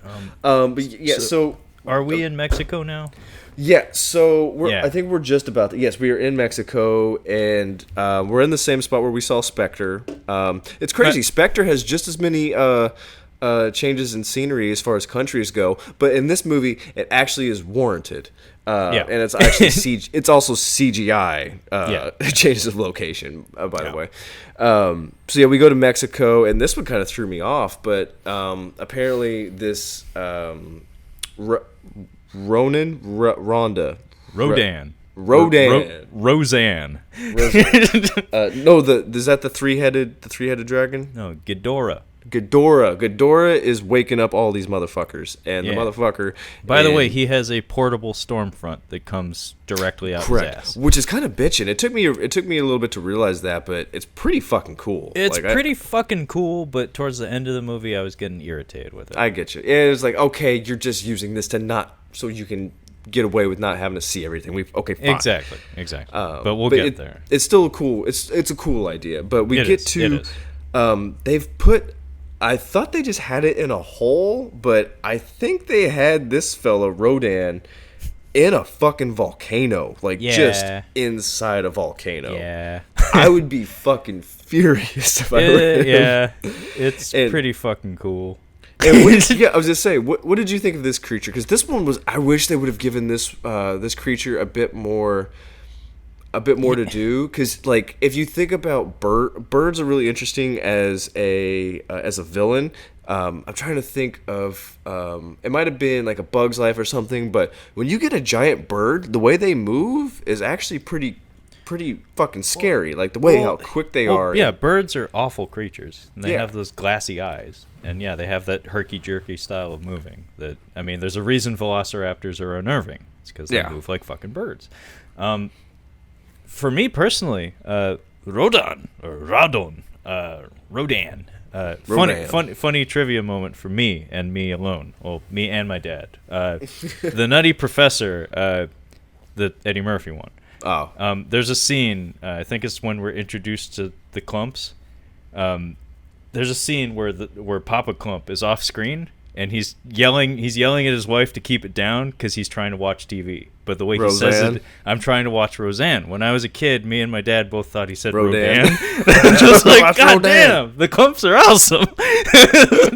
But for me, Rodan was and is one of my very favorite Godzilla movies. He had his own solo movie that came out 2 years after the original Godzilla. Oh, no shit. And the first half of that movie is kind of like them, It actually involves like caterpillar monsters, and Rodan doesn't show up until like the second half. The first half of them is awesome. It's incredible, and Rodan is right up there with it. I absolutely, I'll write it because down. the entire first half of the movie is like it's a drama it's like a horror drama in a mine, and I mean underground. It's creepy. And as a kid, it was gripping shit. And then the fucking giant pteranodon shows up and starts blowing up Japan, and it's like, I'm fucking in. And so, that was one of the earliest ones I saw, and my dad introduced me to it, and I loved it. He was one of my favorites. And I was disappointed with the way he was used in this movie, because, like you said, he didn't really get much to do. I wrote down Firebird is fun, like in anticipation of, like, oh, this is gonna be kind of like, this is a really cool creature design. It's kind of like that demon from Lord of the Rings. I can't think of the Balrog. Yeah, the Balrog. They really beefed up his design, because the fire wings thing hasn't ever really been a thing. He had like a couple minutes in one of the 90s Godzilla movies where he had something like that, but the flaming wings thing, like covered in volcanic ash, that was never a design motif. His entrance in this movie, coming out of the crater, is a direct reference to how he was introduced in the movie that originally featured all these characters. But funny enough, he actually died in the movie he debuted in via volcano. So it's like, he got better, I guess. He got used to the heat. But yeah, he's more bird-like than he's ever been in this movie. Usually he's a pteranodon. Usually he's a flying dinosaur. So, like, let me guess, his head doesn't move, like his back, like it's just... Usually he has horns, he has a beak, he's just straight red. He has spines on his tummy. Let me ask you this, Treasure. I had a kid in grade school that called me that. Treasure. I won't call you that. Do you think that the people who saw the original Godzilla and died before they got a chance to watch this would be fucking blown away by this movie? Like, if they were to... Like, they'd be like, oh my god, it's so fucking real. Oh my god, that's not a guy in a suit. Like, they would think it's like, oh my god, you guys made it and this is a documentary? Is that what's happening? Because this is real. I mean, the classic Godzilla evacuation scene, it would be that. It'd be like, it would be Gam Gam and Gim Gim yelling at everybody to get out of the theater. A time-traveling Japanese couple from this time. Going to the theater to see this, and you just see two old Japanese people running out of the theater. What the fuck? No, that's a manga waiting to happen. It's just elderly couple with a fucking time machine. So Rodan comes out the volcano. Whatever part of Mexico this is, they're doing the mass evacuation thing. They aren't quite fast enough, and Rodan does its thing. His superpower is supersonic winds that he generates by flying, basically, because he's so big. Super bitchin'. Yeah, he flattens cities, and even in the 50s, this looked pretty fucking cool, and it looks pretty cool in this. Although some of the shenanigans that happen with name actors surviving said supersonic winds, it's a little fucking stupid. It's akin to the dog in Independence Day. Buddy! Or whatever the fuck his name was. Yeah. Cooper! Cooper. I think it's Cooper. There you go. Yeah, there's some shenanigans there because Ice Cube's son is on the ground and he can't die. It's a rule. Kind of like Ice Cube, actually. I liked him. Ice Cube and LL Cool J, I think, are maybe two of the most unkillable actors in Hollywood. Ice Cube has never died in a movie that I can think of. I think LL Cool J might be the same. Like, you just cannot kill them. It's just not allowed. Ice Cube's character, quote unquote, dies like a year later at the end of Boys in the Hood, I think. Yeah. He has like a title off. He's like, he died like shortly after this. So that doesn't count because that didn't happen on screen. Yeah. So anyway, Monarch troops are on the ground. They're trying to evacuate, and turns out Ghidorah is showing up also. So he's flying straight at Rodan. So the plan at this point is to get Rodan away from the population and lure him towards Ghidorah. So I think we use the Monarch giant ship. Yes. The idea is we're trying to get him to chase them straight into Ghidorah and his giant storm front. I thought it was a drone. at first, but I'm like, oh no, this is a super. Excuse me. It's a super ship. And we get some pretty cool scenes here. Actually felt lifted straight from the original Rodan movie, which made me very happy. It's basically Jets versus Rodan. And gotcha. Pretty. That's what you have to do against Rodan. I mean, it's a big flying monster, of course. Yeah. And they do it pretty well. He does a barrel roll, kills a lot of people. And we get the funniest fucking moment in the movie when he eats the guy. We laughed so hard. I thought I was going to lose it. That was so good. The guy jettisons out like straight in. Like, we had a good laugh. I'm like, that is good. I like that. I'm glad they threw that in there. It's funny because that isn't a reference to any other Godzilla movies I know of, but it might be a reference to the giant claw.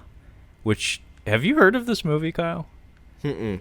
Okay, well, the giant claw is noteworthy for featuring maybe the silliest looking monster in all of cinema. I think it's supposed to be a giant like zombie vulture. It's a flying zombie vulture that they describe multiple times in the script as being the size of a battleship. And it is the most pathetic monster you'll ever see in film. Anyway, there's a scene where a guy parachutes directly into its mouth, and it's pretty fucking funny. I have a note, and I'm not sure where it falls in, but it says Jesus the helicopter. I was trying to make a note real quick, but I'm like, what the fuck was I referring to? Something. I don't know what that is. Jesus the helicopter. Yeah. Maybe it'll come to me, but maybe it'll come to you. Keep that in mind. Just think about maybe something bad that happened with a helicopter. All right. So the thing that we've learned up to this point in the film that we forgot to mention is that this storm front is actually almost like a form of terraforming.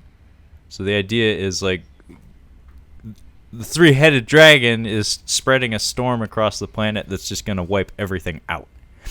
So as it moves across the planet, it's causing environmental disturbances that are, monumentally greater than any one of these single monsters could do on its own. And so Rodan collides with Ghidorah, but we get a trailer shot where the ship is directly in front of all three of the heads. It's a pretty imposing visage that's framed very well, looks great. And then we get like a very, very, very brief aerial battle between the two monsters. If I remember right, Rodan submits.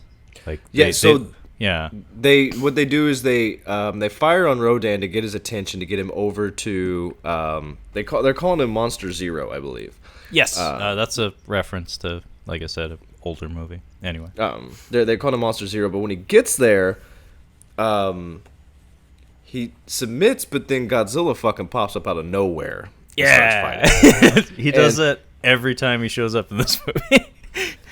Ken Watanabe is very adamant about not killing Godzilla, and Zhang Zi as well. She's not about it either. They're both in awe of the monsters, and her character's not really developed well. She doesn't really have much to do in this movie. She kind of says some things here and there. She finds things to do halfway through. All of a sudden, she becomes the single most important character in the movie. Like, it just comes out of nowhere. I had a feeling that's what her character was going to do, too. So I'm like, she's not doing anything right now, but she's going to have a really important moment at some point. Yeah, she has several of them sprinkled throughout. Like, I think she was the one who was doing research, and yeah, she's the one who exposits about like what Ghidorah is. I wonder if anybody's writing a paper about how diversity in movies is targeted towards box office markets. Like, we have Kim Watanabe, who's Japanese, Zhang Zi, who's Chinese. Like, we have to put somebody who's Japanese in a Godzilla movie. We have a movie that I think actually debuted in Beijing. There you go. Before it came out here. Same with like Pacific Rim. Like, I'm just curious if anybody's tracking to see like how are we doing the diversity. And then, like you mentioned in Pacific Rim, the Japanese person doesn't make it. Yeah, Rinko Kikuchi does not make it to the end of the film. And then Watanabe, spoiler, doesn't make it to the end of this. Does not make it to the end of the film. Hiroyuki Sanada in Avengers Endgame does not make it to the end. Well, we have a lot of diversity as far as American audiences, and I would say British, like UK audiences as well. Yeah, or Great Britain. But yeah, I'm curious because all of ours, we touched on everybody. We've got everybody represented in this group. We got it all. But yeah, it's just interesting. The Chinese box office, I'm assuming, is much, much bigger than the Japanese box office. Like, we can't kill the Chinese person. We cannot do that. No. Kill the Japanese person. They'll be okay. She needs a promotion, goddammit. Seriously, almost every important plot development that happens halfway through the movie is direct from her mouth. Like, she just knows things. It's like, I don't even understand. Like I said, I forget the sequencing, but may as well get into it while we're on the topic of her. She's the one that explains to the other characters via research of, like, mythological texts and stuff that Monster Zero is an invasive species. Yes. He is not of our planet. He's an alien. Yeah, he is an alien. Fucking alien. He fell to Earth at some point in the ancient past. Him and Godzilla came to odds with one another, and it's just this eternal rivalry. But the idea here is he's an invasive species in the sense that he doesn't belong here, yet he's seeking dominion or destruction of everything in some fashion. And you Maybe and I agree, not intentionally, but his presence here is not good for everyone else. And you and I agree, like, this is a cool move. Like, this is an interesting idea to throw in there. Oh, I really liked it. Because it gives him a motive. It gives Godzilla a motive, where it's like it gives them a reason to not like each other, and it raises the stakes where it makes sense that there needs to be a sense of urgency to eliminate him in particular, unlike the other monsters. So we have a lot of moves going on right now. Monarch wants Godzilla to come over here and defeat Ghidorah.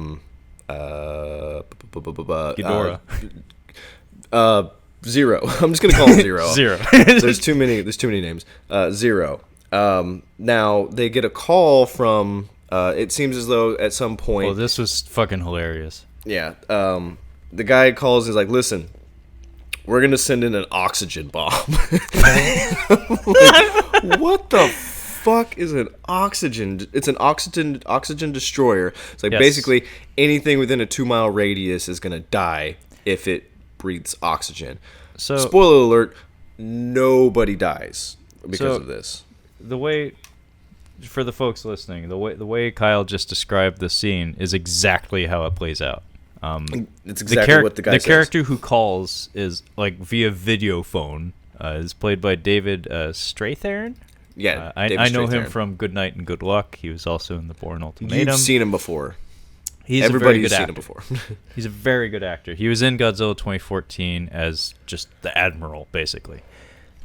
So he's familiar with Ken Watanabe. They were buddies in that movie. In this one, he's just in a couple of scenes in the background. And then he shows up via video phone and says, "Hey, yo, we got a bomb." And Ken Watanabe is like, "Don't." And he's like, "It's already on its way. Bye." It's already on its way. It's already on its way. No, it's literally already on its way. Bye. Thanks for the courtesy call. And that's his exit from the film. He's just like, "Hey, I just wanted to let you know. Oh my god. I just want to let you all know, like, I love you very much. Goodbye." Yeah, bye-bye. Godzilla, before the bomb hits, actually gets a hold of one of the heads of Monster Zero and bites it off, which we're like, oh fuck, like, bam, okay, so this thing's vulnerable now. It's missing a head. He's cut. The bomb hits and the creatures go underneath. I think Rodan flew away. Yeah, he was nowhere near. He was nowhere near, and we see what looks like chunks floating in the ocean. We're like, oh man, that really fucked him up. Well, wouldn't you know it, who pops out of the water? Monster Zero. And he's got the one head, and he flies off onto the volcano, and he grows another fucking head. It was pretty savage. Oh, shit. Like, the regrowth, the animation on that was pretty fucking cool. Pretty good, yeah. It was very juicy.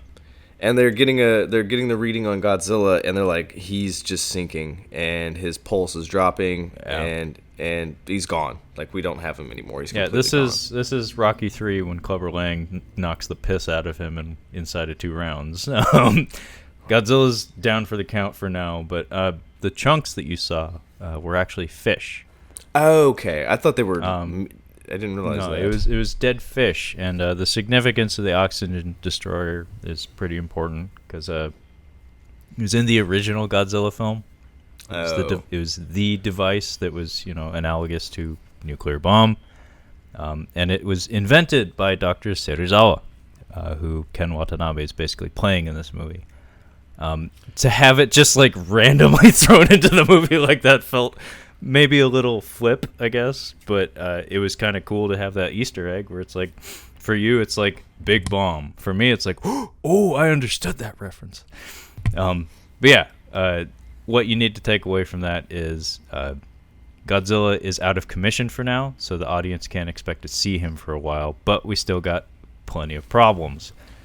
And then where do we go from here? Yeah, Zhang Zi's her character has more or less been she's been doing research on ancient monsters. So that's what her main contribution to this is. And this is where she points out that Monster Zero is actually Ghidorah, an ancient alien seeking terraform from the planet now that its primary rival Godzilla's disposal.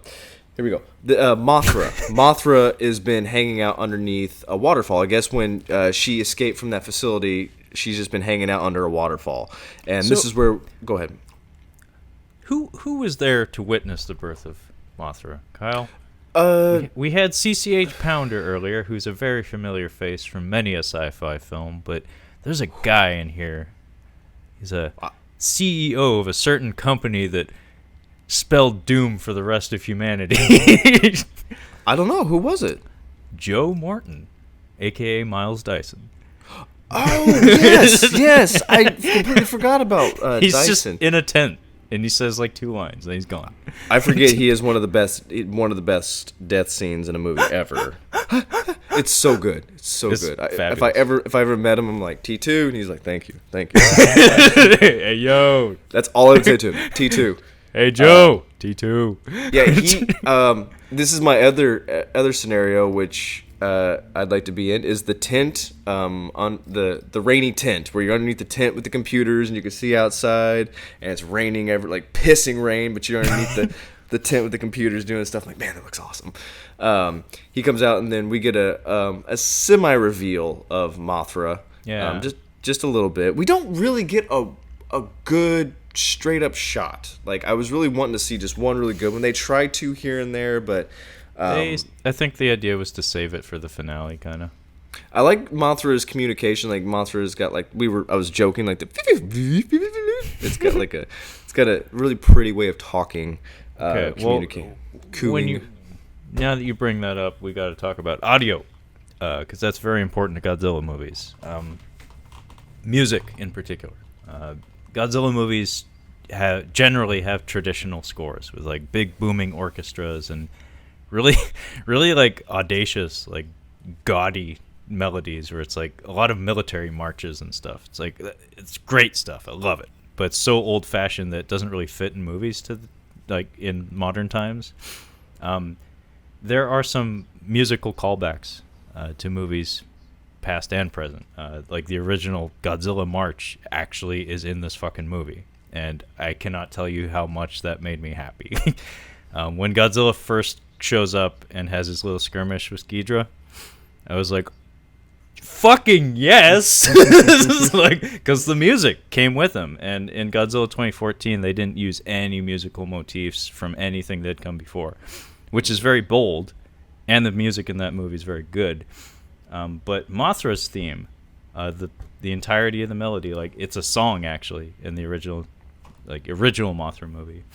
They only used the music for this one, but to have Mothra's theme accompany the character, I was like, you are doing it right. Good job. The score for this film was done by a gentleman by the name of Bear McCreary. I know him as the composer of the Angry Video Game Nerd movie. I know he's a very accomplished composer, but that's the only one that I've heard. And I was mostly happy with the score for this, although it's exceedingly modern. Like, it sounds kind of generic, unfortunately. Like a lot of like a lot of you know what I'm talking about. Where it's kind of middle of the road kind of stuff. But on the other end of the audio things was the cries of the monsters, and it's a little bit of a pet peeve. I mean, you've seen maybe one classic Godzilla movie. You know what they sound like. It's just constantly. It's the same noise over and over and over again. Every single time. It's a little annoying, but you get used to it. It's not even movies, an I Am Groot. It's literally the exact same noise. It is. somebody pressing the soundboard button over and over and over again. It's not a tumor. But the cries of the monsters in this movie are again modernized, where it's like we're tailoring each cry for each individual instance, and most of the monsters don't sound the way they traditionally do, except Godzilla, and it's a little annoying, but it still sounds good. It just sounds, again, a little bit more generic. But the thing about Zhang Ziyi's character is that she teleported. How the fuck did she get to China? Like, wasn't she on the ship? Yeah, because she's present. She's present when Mothra hatches. Oh, really? I didn't even know she was there. Yeah. Oh my God! It just clicked. I did not know this. She's two people. She is playing two people. Fuck.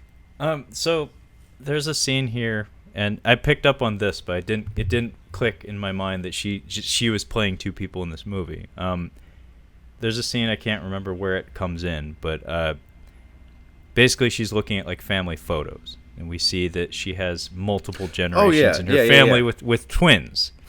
And this is a reference to the original Mothra and every Mothra movie ever since. Holy shit. Yeah, she's playing Dr. Chin and Dr. Ling. It didn't click. But there's these characters, these two little tiny girls that are like the size of dolls. They're called the Shobijin, and they're the ones who are like psychically connected to Mothra and serve as like Mothra's human voice, basically. They've been in every Mothra movie ever. So it's a reference to that. So she's playing those characters, but instead of playing doll-sized fairy people, she's playing just Chinese doctor lady. So that's how she's in two places at once. God damn. God, there we go. But I didn't like her characterization is so limited that I never pieced it together. And I didn't even notice if her hair was different. So yeah, Mothra is supposed to. Mothra flies over to Monarch's Bermuda facility, and they've located where Godzilla's supposed to be. Yeah. And they have to get into a sub. Now, this threw me off because we've been up in the sky, and they've been everywhere. I'm like, now they're in a fucking submarine? Okay, yeah, they have a deep sea like oil rig facility. They have a giant flying wing. Yeah. They have ground troops. They have an entire army of Osprey. So they have an air cavalry division, and they have a nuclear sub. Okay. Well, they end up going through this supposed tunnel that Eric was talking about earlier, and he's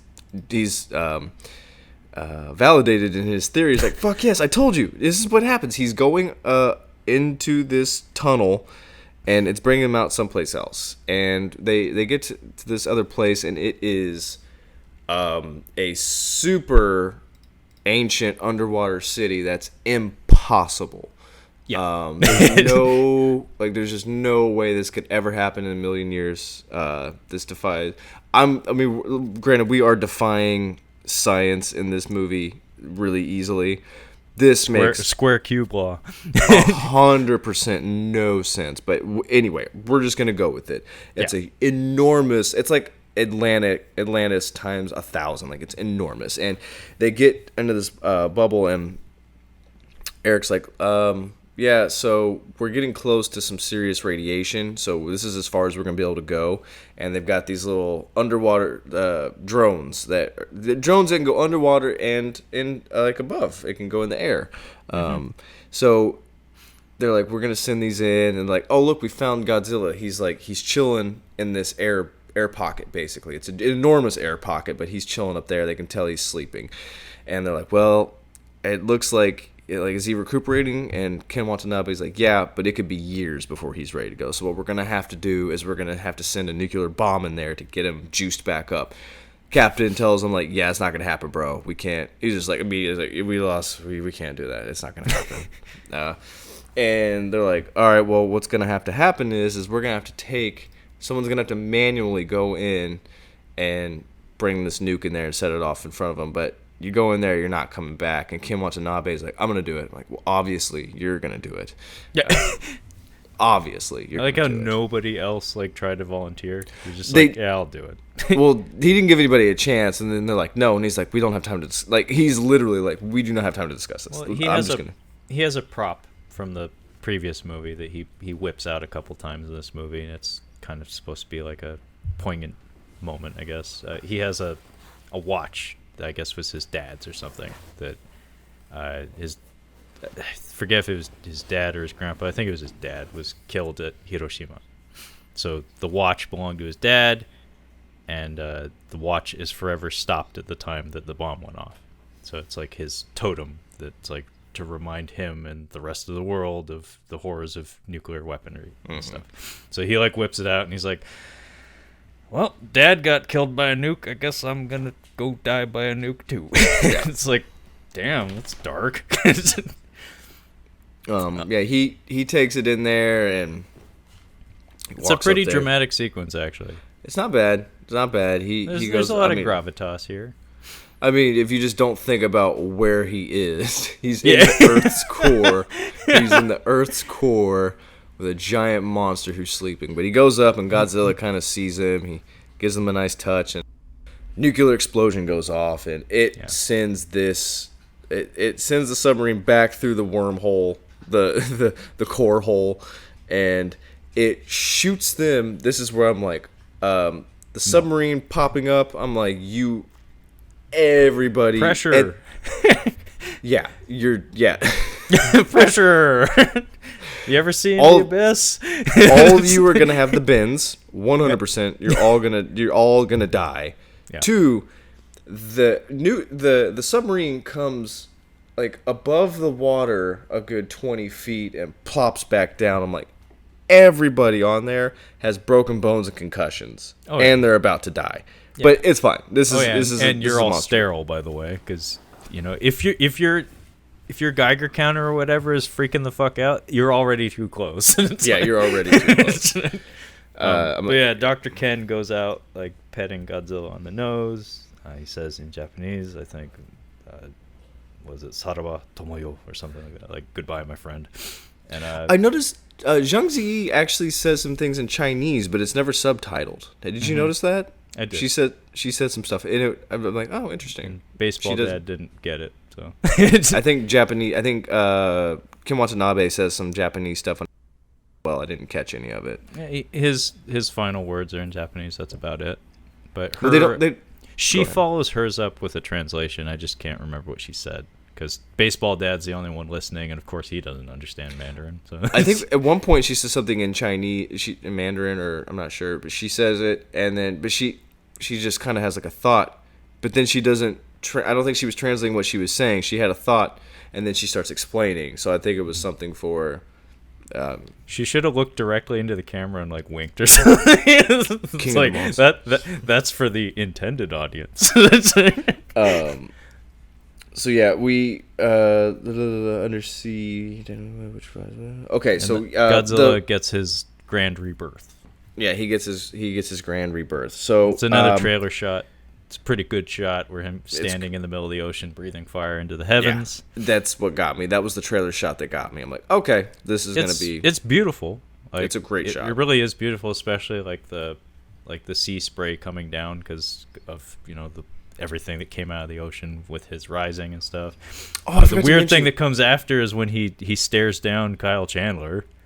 He stares down Kyle Chandler. He's also standing and then just starts swimming again. I'm like, what was he standing on?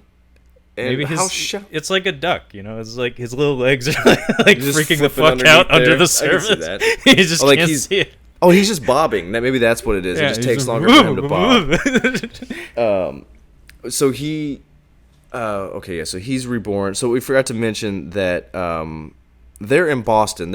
So Charles Dance and Vera Farmiga, their whole group is in Boston in a bunker, and that was the whole thing. Was that Monarch had all these bunkers set up around the world so that there was a safe zone for a certain amount of people, and that was the plan from the beginning for the eco-terrorists. Like, we're going to set this off, population is going to die down. We're going to repopulate it, basically. Mm-hmm. And Vera Farmiga's like, well, we're letting out all these monsters. This wasn't supposed to happen. So why don't I go, like, we need to bring it back. And he's like, no, you're going to give away our position. If we give away our position, we're fucked. She's like, well, if I go to the stadium, if I go to Fenway Park, and is she from Boston? Because this is the second movie where she's in Boston that I've seen. Maybe she is, because that was not lost on me.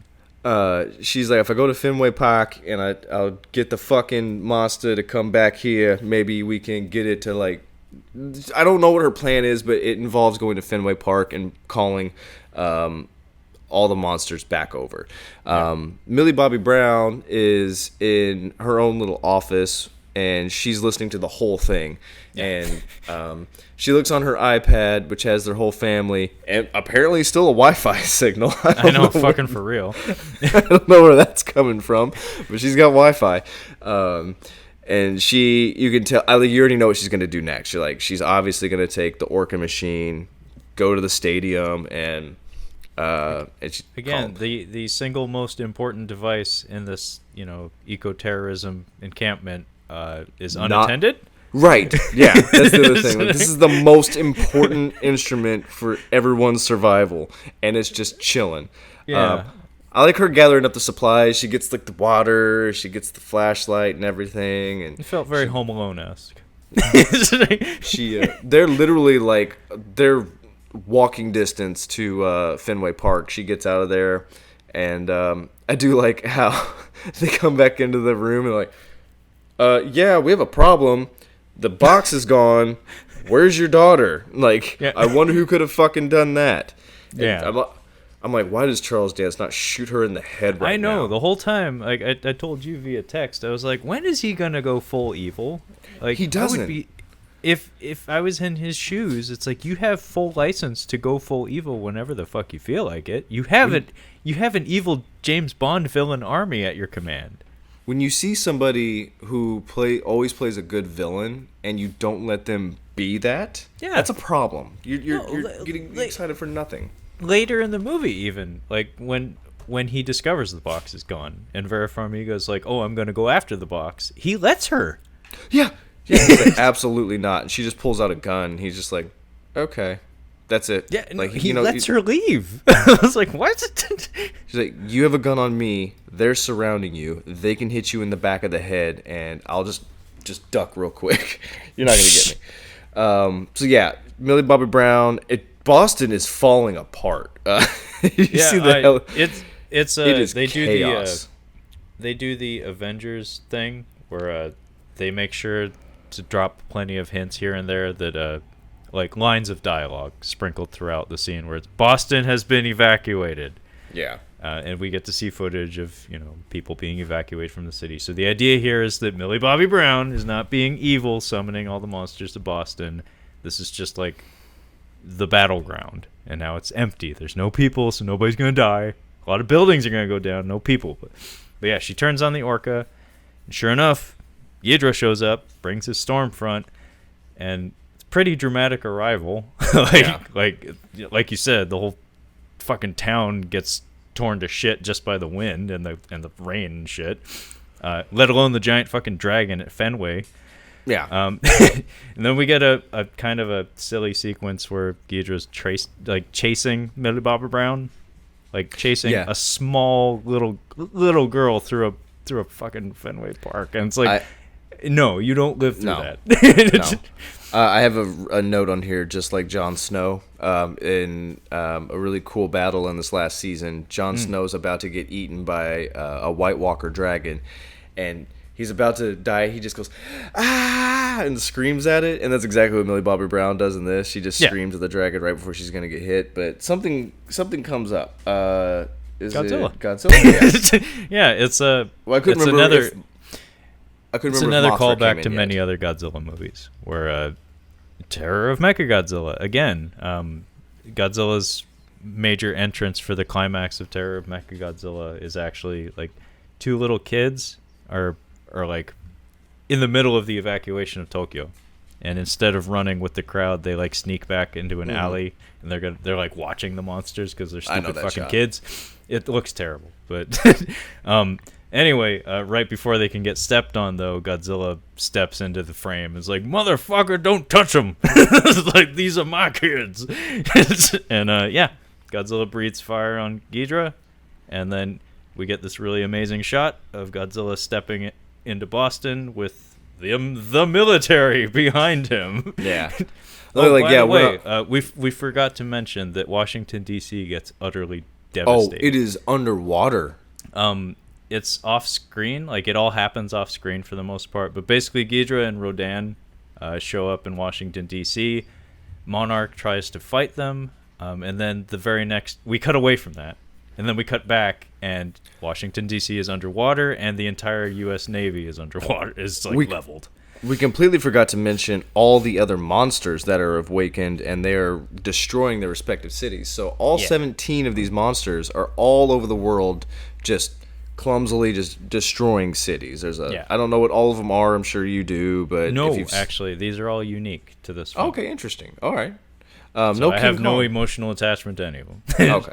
So yeah, they just come up, but yeah, that's happening right now. But it seems as though they're all headed this way. This siren has set off every one of them coming to Fenway Park. I had a this is what I was thinking of Cerebus.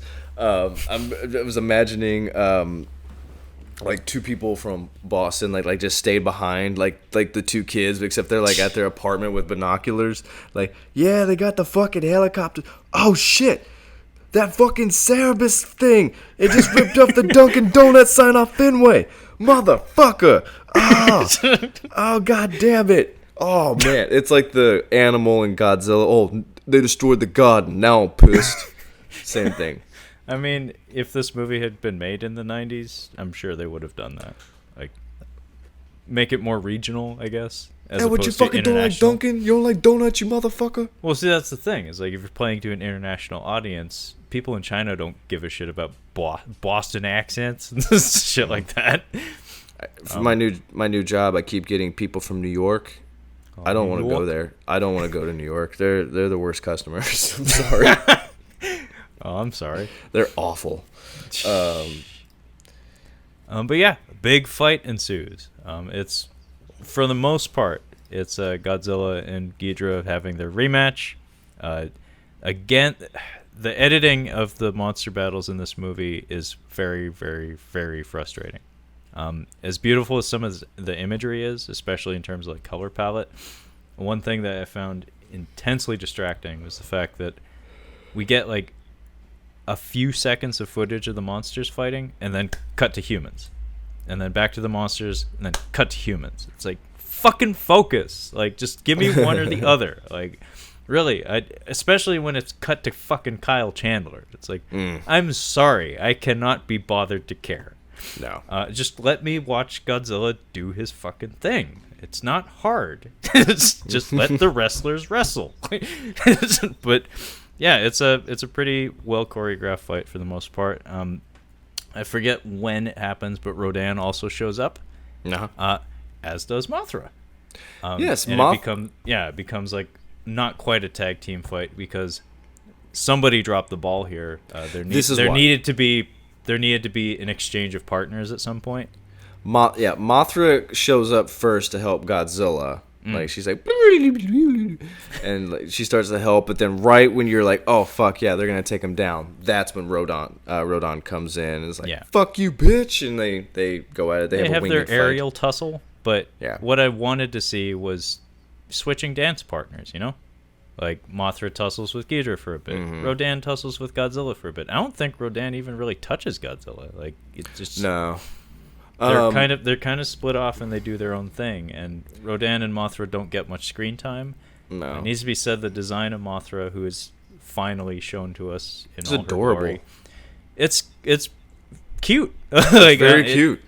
It's so cute.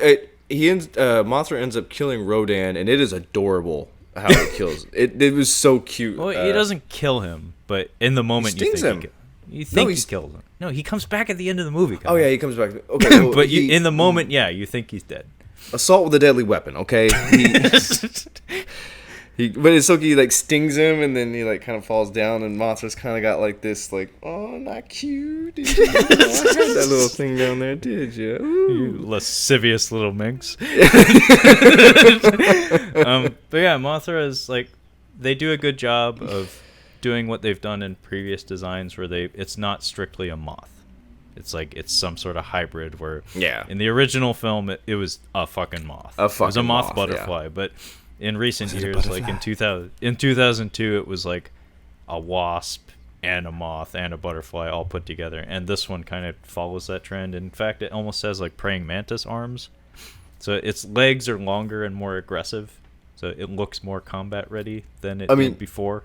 Yeah, you kind of have to, like, okay, so you have a giant moth and a giant bird. My money's on the bird. Like, well, no, yeah, the no moth. Fucking kidding. The moth has got kind of a caterpillar body a little bit. It also has a stinger, and it's got some arms a little bit. I'm like, okay. I mean, it's a fucking moth. You sneeze on them and their wings break. Yeah, man, if you look at it wrong, it'll fall. Like, yeah. Yeah, no, I mean, it's almost tradition that Mothra has to die in every movie.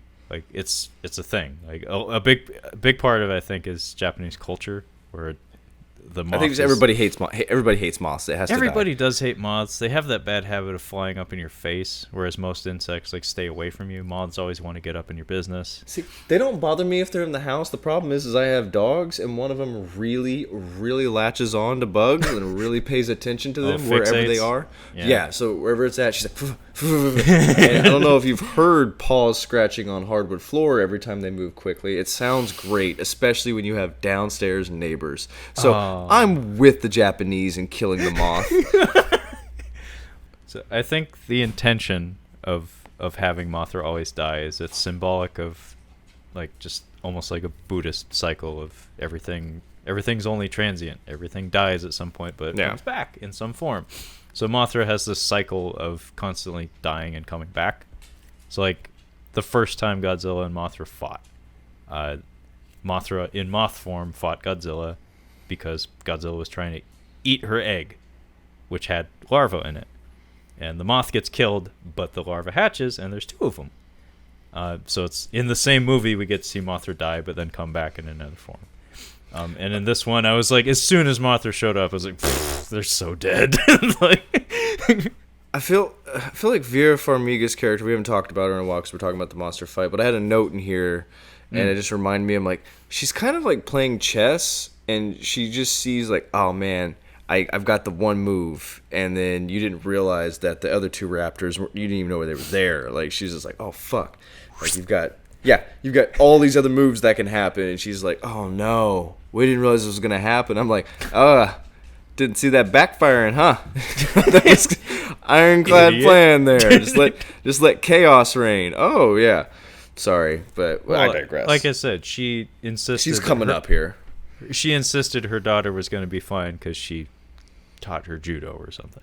That's not the point. Like this, like this has nothing to do with your daughter. And again, like the motivation behind it all. It's like so you doomed humanity because your son died of, like, not natural causes, but because some animals came to your town.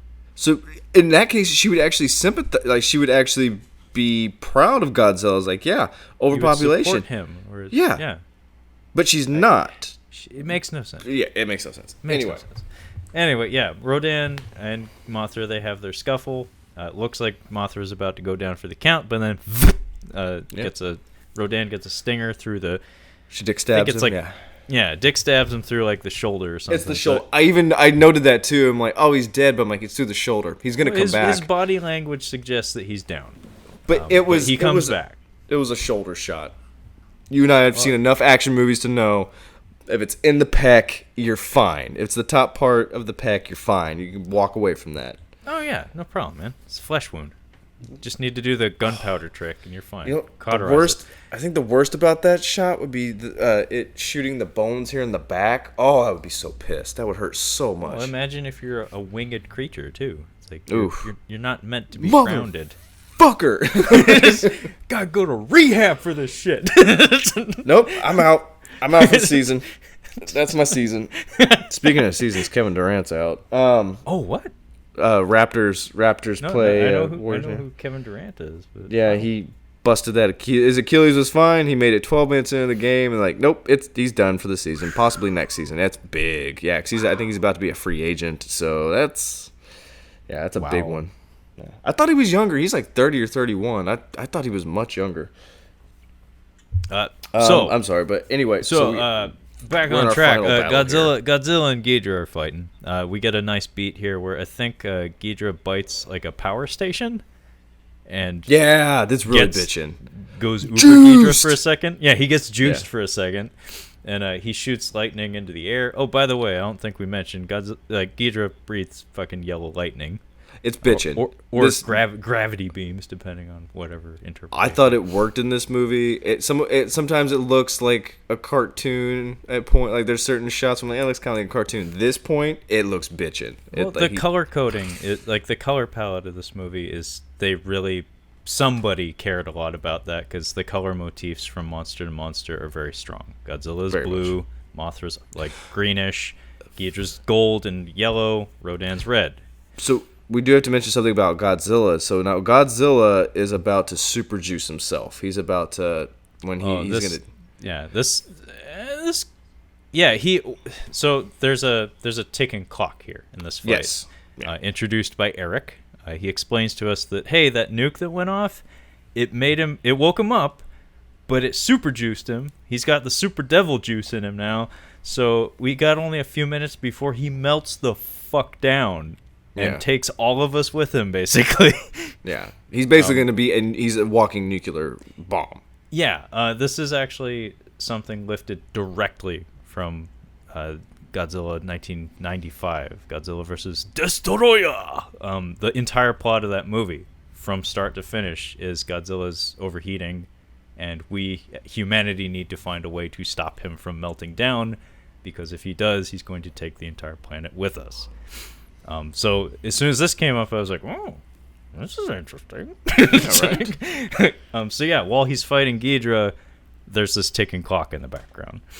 But I think this is about the time that we cut back to the Americans, the American family in Boston. Well, they go find. They think they find 11. They find her.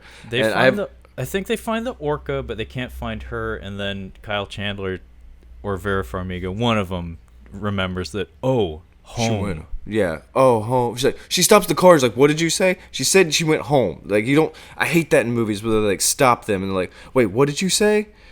I get what you're trying to go for. Like, this was a Kevin moment.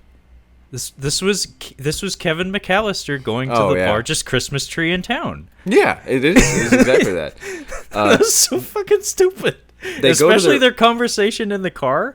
Yeah, where it's like, never mind the fact that your ex-wife or whatever doomed humanity. Yeah, like you're now talking like she's your ex-wife and not like a genocidal maniac.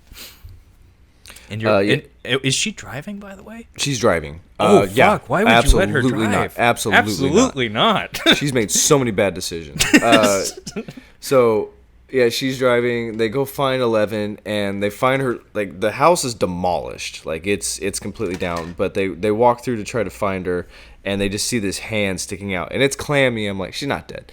But they go. This was the weirdest thing in the movie. They get her. She was in the tub.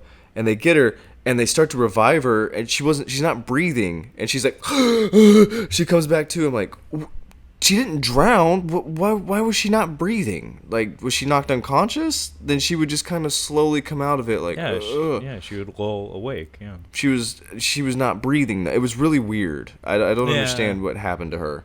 I think it was just somebody decided there needed to be more drama in the moment, and they just went with that. That was didn't stupid. Make sense, but whatever. Bad decision.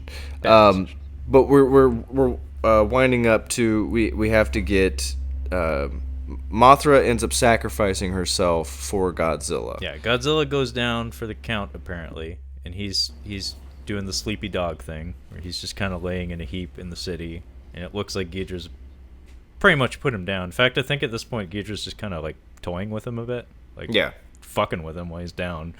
And yeah, Mothra does the thing where she perches up on Godzilla. And by the way, it's mentioned earlier in the film by Zhang Ziyi that there's potentially a symbiotic relationship between the moth and the big lizard. I don't know why they bothered to throw that out there, but they do. And Mothra makes a blind charge at Ghidorah, gets blasted to high heaven, and turns into like fairy dust. Fairy dust. Fairy dust. And sprinkles on Godzilla. Yeah. Fairy dust. Fairy dust. And yeah, she sprinkles her fairy dust. Sprinkles onto Godzilla. I mean, in the old movies, Mothra's secret weapon was always poison powder that would come out of her wings, but they did away with that in recent years, and now it seems like it's fairy dust. Yeah. So it sprinkles onto Godzilla. We can tell that it's significant in some fashion, but doesn't come into play for another few minutes. And then we cut back to our peoples, and they're trying to escape the city, escape the chaos. So we take the Humvee, and I think we're headed to an Osprey that's somehow still intact in the city. And they have 11. They have Stranger Things with them, and Vera Farmiga has the Orca cradled in her arms. And as she's making a run for the Osprey, it looks like she's not going to make it. She looks directly at her child, who is safely on the Osprey, and decides to run away with the Orca and hop back into the Humvee. Her daughter, that she has already suffered a traumatic experience with losing her brother, her son. Yeah. She's also put her through the ordeal of dealing with Mothra down there. Not only the scary part of controlling Mothra, but of setting the ice, setting Zero free, basically, nearly killing her with ice, traumatizing her. And then she's been keeping her cooped up and having to realize that she's crazy. She's like, I put her through quite a bit. She looks at her dead in the eye before she goes to sacrifice herself, just looks at her, and then just runs off. So the point is they're going to take the Orca to distract Zero enough time to get like Godzilla juiced back up, like let him revive. Yeah, it's how she's supposed to redeem herself. And like we mentioned before, this is not how a character like this deserves to die. She should be in prison. Like, this is a huge problem. So now she's traumatizing her daughter further. Probably, I mean, you can just see like, what's his face, Kyle Chandler. He's just looking at like all the ass he's gonna get from single moms or like, being a single dad. He's just like, bye, honey. I'm gonna be single dad. Did I tell you I'm friends with Godzilla? I am going to clean up. I mean, the only way I think you could have this character, Vera Farmiga, redeem herself is if they did something like she and Charlie Dance kill each other. Yeah. Like, she sacrifices herself to take him out or something. And even then, it still wouldn't be forgiven, but it's like, she... Just having her understand that she did wrong and then eat shit. She should have to live with this. That's what her problem should be, because she realizes what she did was wrong, and she'd have to suffer those consequences. Nope, she gets to die. She doesn't have to deal with any of this. She gets off scot-free. Yeah, so we get this big dramatic sequence where Ghidorah's chasing her while she's driving a Humvee, and then Humvee gets flipped the fuck over. She doesn't die on impact. That's fine. I think she's gonna die. I think her last words are "Long live the king." She says "Long live the king," which doesn't make any fucking sense. It's not the first time it's not the first time it's said in the movie, but I think it's in reference to Godzilla, who presumably she has forgiven, I guess. Although it never seemed like she was terribly upset with him. No. Anyway, Ghidorah's about to like kill her basically, and then turns out Godzilla's awake and Godzilla's behind the Monster Zero, and now he's Red Godzilla. And he's stinky. Yeah, he's melting everything in his path. It's pretty fucking impressive looking. Pretty awesome. That first shockwave that puts Ghidorah on his ass was like, whoa. It's like, at this point, Godzilla is flaming red. He's like molten Godzilla. This is don't spoil it for the people. At least let them just tell them what you thought about it, but don't spoil the death. Okay. Well, anyway, molten Godzilla would be a reference again to the 1995 movie. Okay. And he and Ghidorah have one last scuffle. It's pretty fucking savage. Like it's I pretty don't. bitchin'. I think that's bitchin', savage. It's like akin to like a one punch knockout where it's just like bam, Yeah, it's like he fell on his face. Like don't count, just don't count. Like, it's pretty spectacular. Yeah. Made my inner child very, very, very happy. bitchin'. All the fighting's done, and then we get a monster reunion. It's Pride Rock. Yeah, all the titans come to pay tribute to Godzilla. He's standing there, and everybody just comes around. They're just like giving him the head nod, like it's the circle of life. Yeah.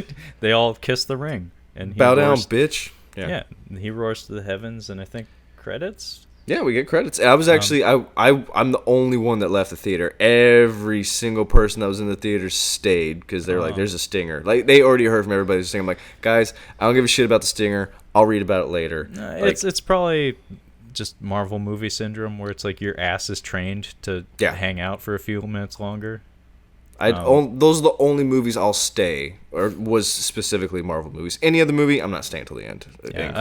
I won't get into the stinger on the air, but I'll tell you afterwards, I guess. Okay. Unless you want me to, I don't care. I mean, I've read it. It's okay. Never mind then. But yeah, there is a stinger after the credits for you folks that might be curious. That was Godzilla King of the Monsters. Again, there wasn't really much mention of King Kong, so this doesn't exactly set the ball proper for the spike that's supposed to be Godzilla versus King Kong. What I'm trying to say is like they don't leave many breadcrumbs, so you can't really see where the story would go from here. It's just kind of hanging out there. You're just like, oh, okay, well, that was a story. I don't know where they go from here. Presumably, Godzilla becomes a naughty king or something, and King Kong has to go beat his ass. Because, I mean, the way I have to look at things realistically is in the original Godzilla vs. King Kong from 1962, Godzilla was largely framed as the antagonist. He was kind of a bully. It was kind of funny, actually. And King Kong was like the underdog who loses most of the fights they have up until the very end, and then he gets his big comeback moment. He gets his Rocky Balboa moment. But I think what's going to drive the story in a similar direction is the fact that King Kong is a gorilla. And I know far too many people that have the utmost like sympathy and empathy for primates. They have human features. You know, you look at the two, a reptile that happens to have similar facial features to that of a dog, largely because the expressive qualities that they present, and then a fucking gorilla. It's like, from an emotional standpoint, you can't help but identify with the gorilla, just because that's how humans are. Is Andy Serkis going to play King Kong? I actually don't know who did the mocap for the Kong from Skull Island, but it was not that was Andy mocap? Serkis. Well, I'm sure it was performance capture. I mean, yeah, I can see that. That makes that's sense. the standard for the day. I mean, almost all the monsters in Godzilla King of the Monsters were performance captured. Oh, okay. But no, Andy Serkis was not featured in Kong Skull Island, so I don't know actually who did the mocap. But I think that's what's going to happen, is that King Kong is going to be our hero monster, and Godzilla is somehow going to be a jerk in it or something. Gotcha. I have no idea what's going to happen because, like I said, they didn't really lay any foundation for it. It's just going to happen at some point. But, I mean, you said you were going to buy the Blu-ray for this one, so I take it you enjoyed it. Yeah, I enjoyed it. It's exactly what I wanted it to be. It kept my attention. It was fun. It was cool to look at. I like these movies because it makes, like, this is the kind of job I want where I'm in special clearance job, just in a computer in a room with a pot of coffee. You don't get to sleep. Like, no. We don't sleep around here. Like, it romantically, I like the idea of it, and that got me off. I got off on this one because it hit those boxes. I got off to this like listening to wolves eat. It needs to be said. We forgot. I didn't forget about her, but Aisha Hines played the chief military officer in this film. Yeah, she was great. She was pretty fucking good. I completely forgot. She was really good. I forgot to mention that. I want to say, like, I don't know if she actually is like ex-military or whatever, but she did it. Like, I believed it. She has, I don't know, like, she has really good screen presence. You're drawn to her whenever people and then I've never seen her before. I'm like, I was drawn to her. Like, I didn't recognize her, but like, she fit the role really well. Like, anytime people needed to be mobilized, it was always her issuing the orders, and I was like, yes, ma'am. I hope she's in the next one. No, I was pretty impressed with her, and same with Ice Cube's son. Like, he didn't have much to do, but he was pretty cool. But he was good. Yeah, I enjoyed this movie for the most part. Some of the editing quirks were a little obnoxious at times. I wish they could like hold on the action just a little bit longer. You know, just give it the respect that it deserves. More than that, though, I wish Godzilla had more time to be expressive and just kind of be, because they did that really well in Godzilla 2014, where he has some moments where, like you said, he doesn't really acknowledge humanity very often in that movie, if ever. Like, he has like a dead stare at Aaron Taylor Johnson when he's half conscious rather. Yeah. And it's like you can tell he's just staring through him. It's like an animal stare. And it was really effective. And like the way he exits the city at the end of Godzilla 2014. By the way, that closing shot is perfect. Mm-hmm. Perfect. Like, you cannot end a Godzilla movie better than that. He just goes into the ocean like nothing happened.